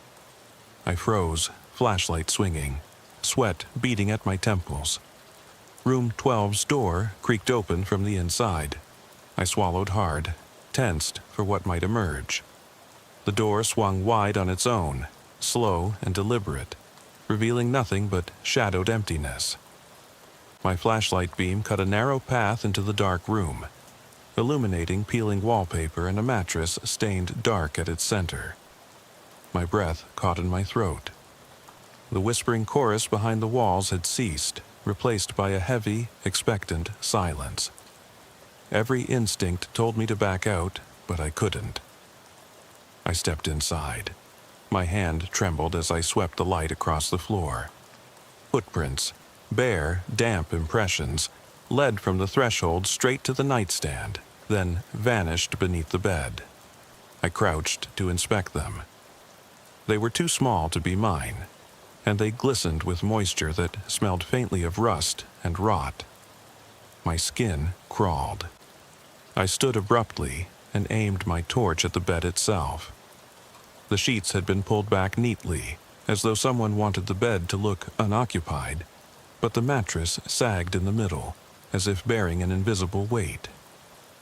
I eased forward, every nerve screaming, ears straining for the faintest sound. The hallway light outside flickered, casting the slats of the blinds onto the floor like prison bars. My radio crackled dead. No backup voice, no dispatch confirmation, only my own shallow breathing and the hum of the ancient air conditioner. I whispered to myself, stay focused, evidence, procedure. But inside, panic bloomed, a cold finger drumming against my spine. I circled the bed, shining my flashlight under it. My beam caught something metallic, a small, tarnished locket resting among the dust bunnies. I picked it up, flipping it open to reveal a faded photograph of a woman's face. Eyes terrified, lips parted in a silent scream. My heart thumped. I recognized the motel clerk's voice warning me, but I didn't recall seeing her check into this room. My gloved fingers trembled, so I dropped the locket back onto the carpet with a muted click. Then I heard it. A soft thud coming from the adjoining wall near the closet. I froze and swallowed hard. The shard of plywood behind me quivered.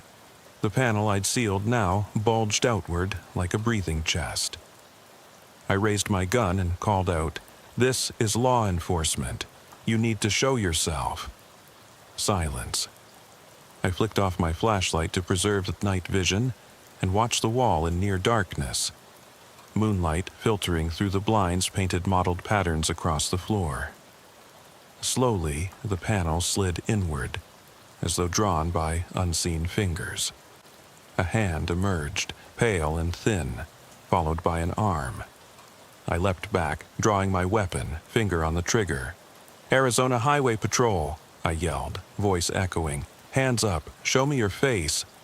The arm stilled, then retracted. I saw movement behind the wall, shadows shifting, breathing.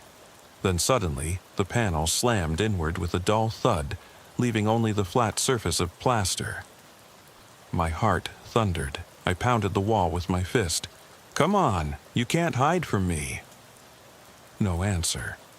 Only the distant hum of traffic on the interstate and the soft drip of water somewhere beyond the ceiling. I gripped the flashlight, ready to break open the panel with my boot, but paused, torn. If I broke through, what would I face? A person? Something else? My game face snapped into place. I drew my taser, not lethal, but enough to incapacitate. I took a deep breath and aimed at the seam of the panel. One shot, and the whole thing would blow open. As I counted to 3, though, my mind flashed to earlier. The coffee cup steaming on the nightstand with no one to drink it. The clerk's voice insisting no one rented this room. The footprints leading right beneath where the locket had sat. The more I thought, the more doubt gnawed at me. Was this a trap? Had someone deliberately lured me here? I holstered the taser, replaced my gun, and retraced my steps to the door. Something inside me balked at violence without certainty. I radioed, still dead. I flicked the hallway light switch, barely brighter than a candle, and pushed the door open. Behind me, the static on the TV, inside, crackled to life. The opening chords of an old radio drama. Voices shouting, a thunderclap. I turned, pulse spiking, but the TV cut out, leaving only blank screen and the echo of those voices in my head. I stepped into the corridor and locked the door behind me, using the motel key to ensure it sealed properly. I rubbed my arms, cold sweat running down my spine. The suspect I'd cuffed earlier was gone. Patrol cars sat idle outside, engines off, deputies staring at me like I'd lost my mind. I told them, "Room 12, something's in there." They exchanged glances. One rookie dared, "But we searched it, nobody inside." His voice trembled. I looked back at the door. I heard it, felt it. The panel moved on its own. Together, we forced the door. It swung inward smoothly. Room 12 lay empty. No coffee cup, no bed impressions, no locket. Even the TV was gone, just a blank nook with cables dangling from the wall. The floor was swept clean. The only thing left was the faintest odor of stale smoke. I squared my shoulders. We call this in. We lock it up, bolt it down. My voice came out steadier than I felt. But inside, confusion churned. Procedures ripped apart by paranormal possibility. We escorted the rookie through the lobby. The clerk was gone, the desk empty. As we passed the vending machine, its orange light buzzed overhead. We heard a click and looked up. The Nightingale Inn sign outside turned from pink to black for a beat, then flared again. No wind, no power outage. The sergeant radioed dispatch from the parking lot. The line crackled, then chirped alive. Unit 17. Status? Sergeant Daniels here, he said. We're securing room 12. No sign of suspect, no guest registered. We're pulling security footage. Dispatch. No cameras installed, no footage. He blinked. Repeat? No cameras. No footage, no calls logged. I frowned, looking up at the star-flecked sky. Then the sergeant's hand went to his radio mic again. And the sergeant's name isn't... My radio barked before he finished. Dispatch to Unit 17. Subject detained in room 12 is Officer Carter. Repeat, Officer Carter. I froze. My blood turned to ice. That's me, I whispered. Stay where you are. Dispatch cut in. Backup en route. ETA 5 minutes.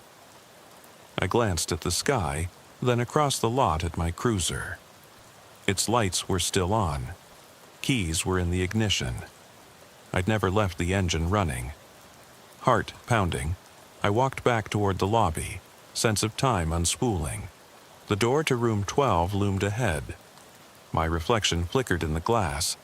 2 versions of me, one in uniform, one in motion. I raised my hand to knock, ready to declare my identity and reason. The door shuddered and swung open before I touched it. Inside, the TV played that radio drama again, voices crying for help. The mattress lay clean, the locket on the nightstand. I picked up the locket. Inside, the photograph had changed. It was a picture of me, sitting behind my desk at the station, eyes wide, mouth open in silent terror.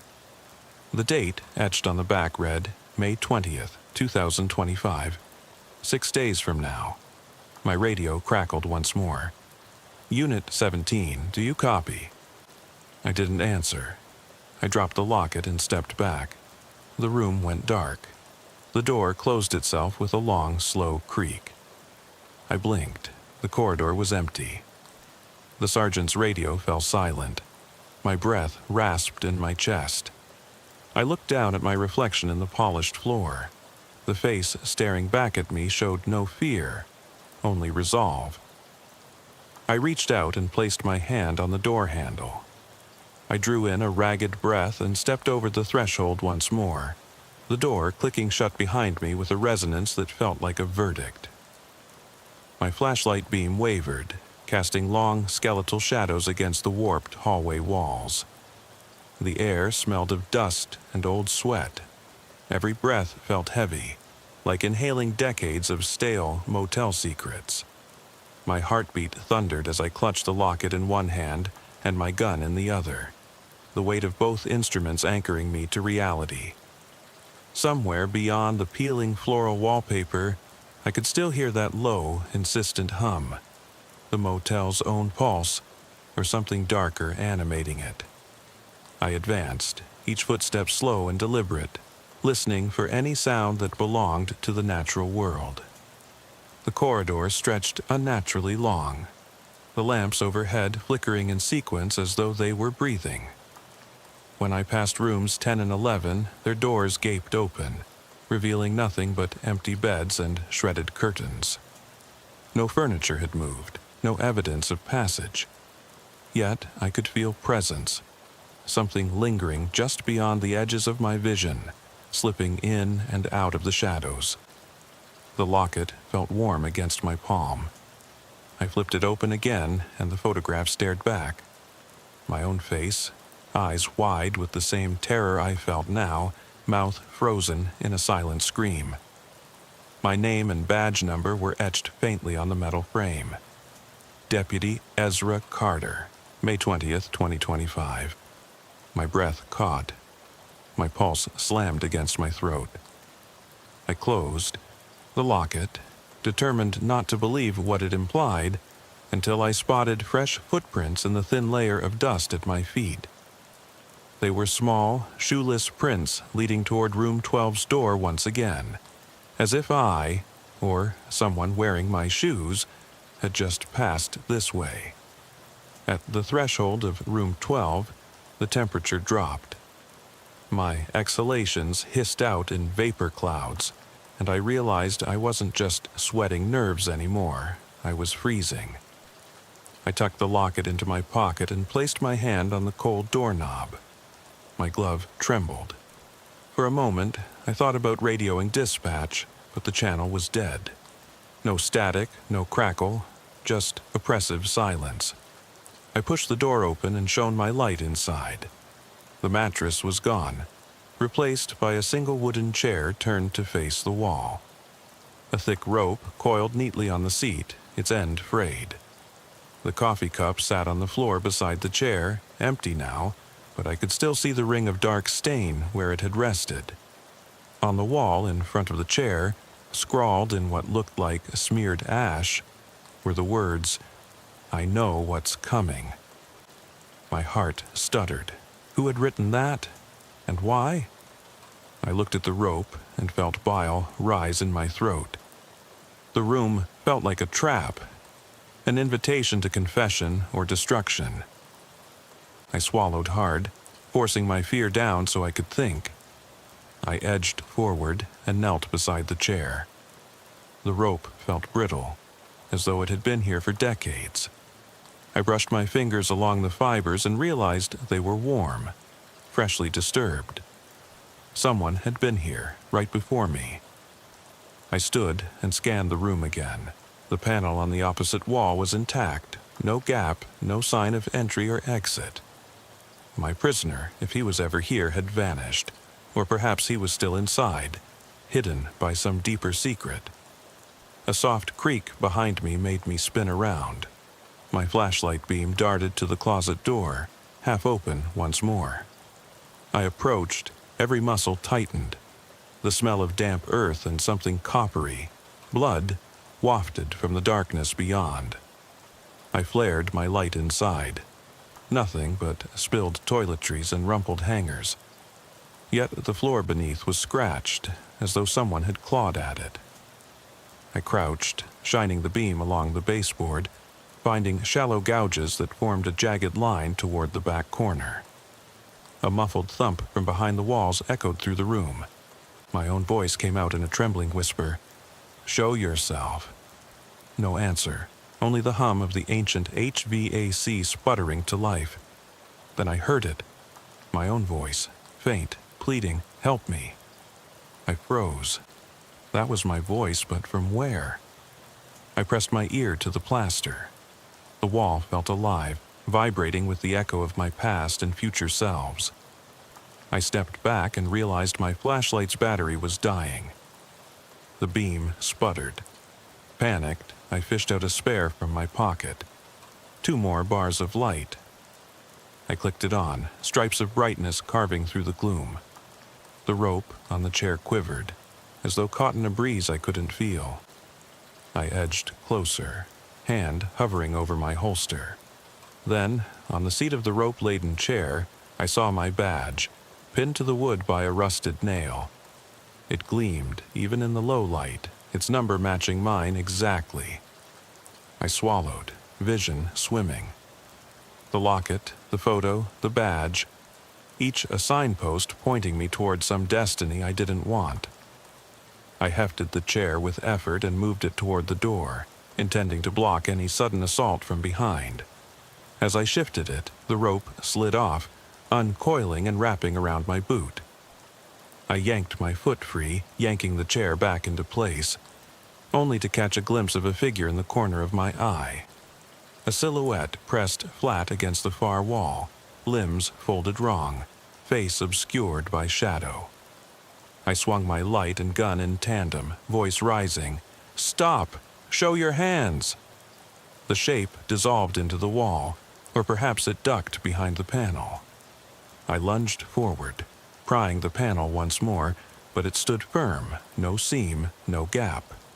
My light swept the room and settled on a single playing card lying on the floor. The Joker, brand new, corners crisp. Written on it in looping black ink were the words, "Your turn." My vision snapped to the ceiling vent, where the metal grill was bent outward, like jaws waiting to clamp shut. I stepped back, heart pounding so hard I thought the world would shake. My radio clicked alive, unexpected static blooming into dispatch's calm voice. "Unit 17, are you there? Please respond." Relief washed over me. I clicked the mic. "Dispatch, this is Deputy Carter. I'm in room 12. I need immediate backup." The line went dead again. My own words echoed in the empty motel room. I dropped to one knee, head spinning. Everything I knew about reality felt fractured. I reached for my phone, no signal. My watch showed 2:06 a.m. On the locket's face, the date glowed. May 20th, 2025, 6 days away. Something was pulling me forward in time, or here, or both. Footsteps echoed in the hallway, slow, deliberate. Not mine, not backup. Someone was coming. My flashlight flickered. I stood, weapon raised, trembling. The door handle rattled. I trained my light on it. It swung open. A figure stood there, backlit by the hallway light. Tall, limp posture. Head tilted at an impossible angle. I couldn't make out a uniform. Only the badge glinting at its hip, the number matching mine. My blood ran cold. The figure stepped inside, moving without sound. I shouted, "Stop right there!" But my voice cracked. Its head turned toward me, slowly, as though burdened by every second it had endured. There was no face, only a smooth, pale expanse where features should be. I fired a warning shot. The bullet thudded into the far wall, chipping plaster. The figure halted, absorbed the impact, and kept coming. In a haze of adrenaline, I stumbled backward. The rope chair clattered over. I vaulted onto the bed frame, scrambling toward the window, but the blinds wouldn't budge. The figure hovered at the threshold, stretching impossibly tall in the dim light. I felt tears burn behind my eyes, but swallowed them down. I fumbled for the locket and threw it at the creature's feet. It bent down, the motion too slow, too mechanical, and stared at the locket. Then it looked back at me. In that moment, I recognized the shape in its form. Me, or what I would become if I never left this cursed room. My own voice welled up inside my skull. "Why?" I whispered. The creature cocked its head. And then I realized this wasn't an enemy. This was an echo, a memory of the future trapped in the walls of the Nightingale Inn. I felt my legs give out. Sliding down the bed frame, I sank to the floor, weapon useless in my trembling hands. The creature extended an arm, or what passed for an arm, and pointed at the door. It spoke with my voice, soft, haunted.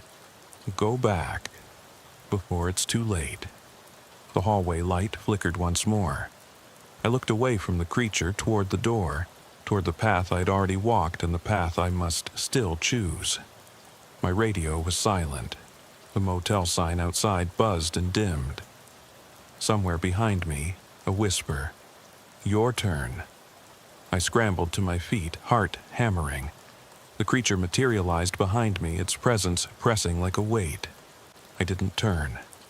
I crossed the room in a single stride, yanked the door open, and bolted into the hallway. I did not look back. Now I stand outside room 12, breathing hard, flashlight beam dancing over the peeling wallpaper. The sergeant's voice crackles through my radio at last. "Ezra, report!" I grip the mic, knuckles white, and choke out, It's not over." It's not. The line goes silent again. I realize there are two ways out. Forward, into the unknown hallways of this motel, or back through the door into that chamber of echoes. I can't go back. I can't stay here. My foot crosses the threshold toward the parking lot, but my heart feels rooted to this place. And as I move, step by unsteady step toward my cruiser, I know that whatever I do next will define not only tonight, but what May 20th brings. Is it a warning or a promise?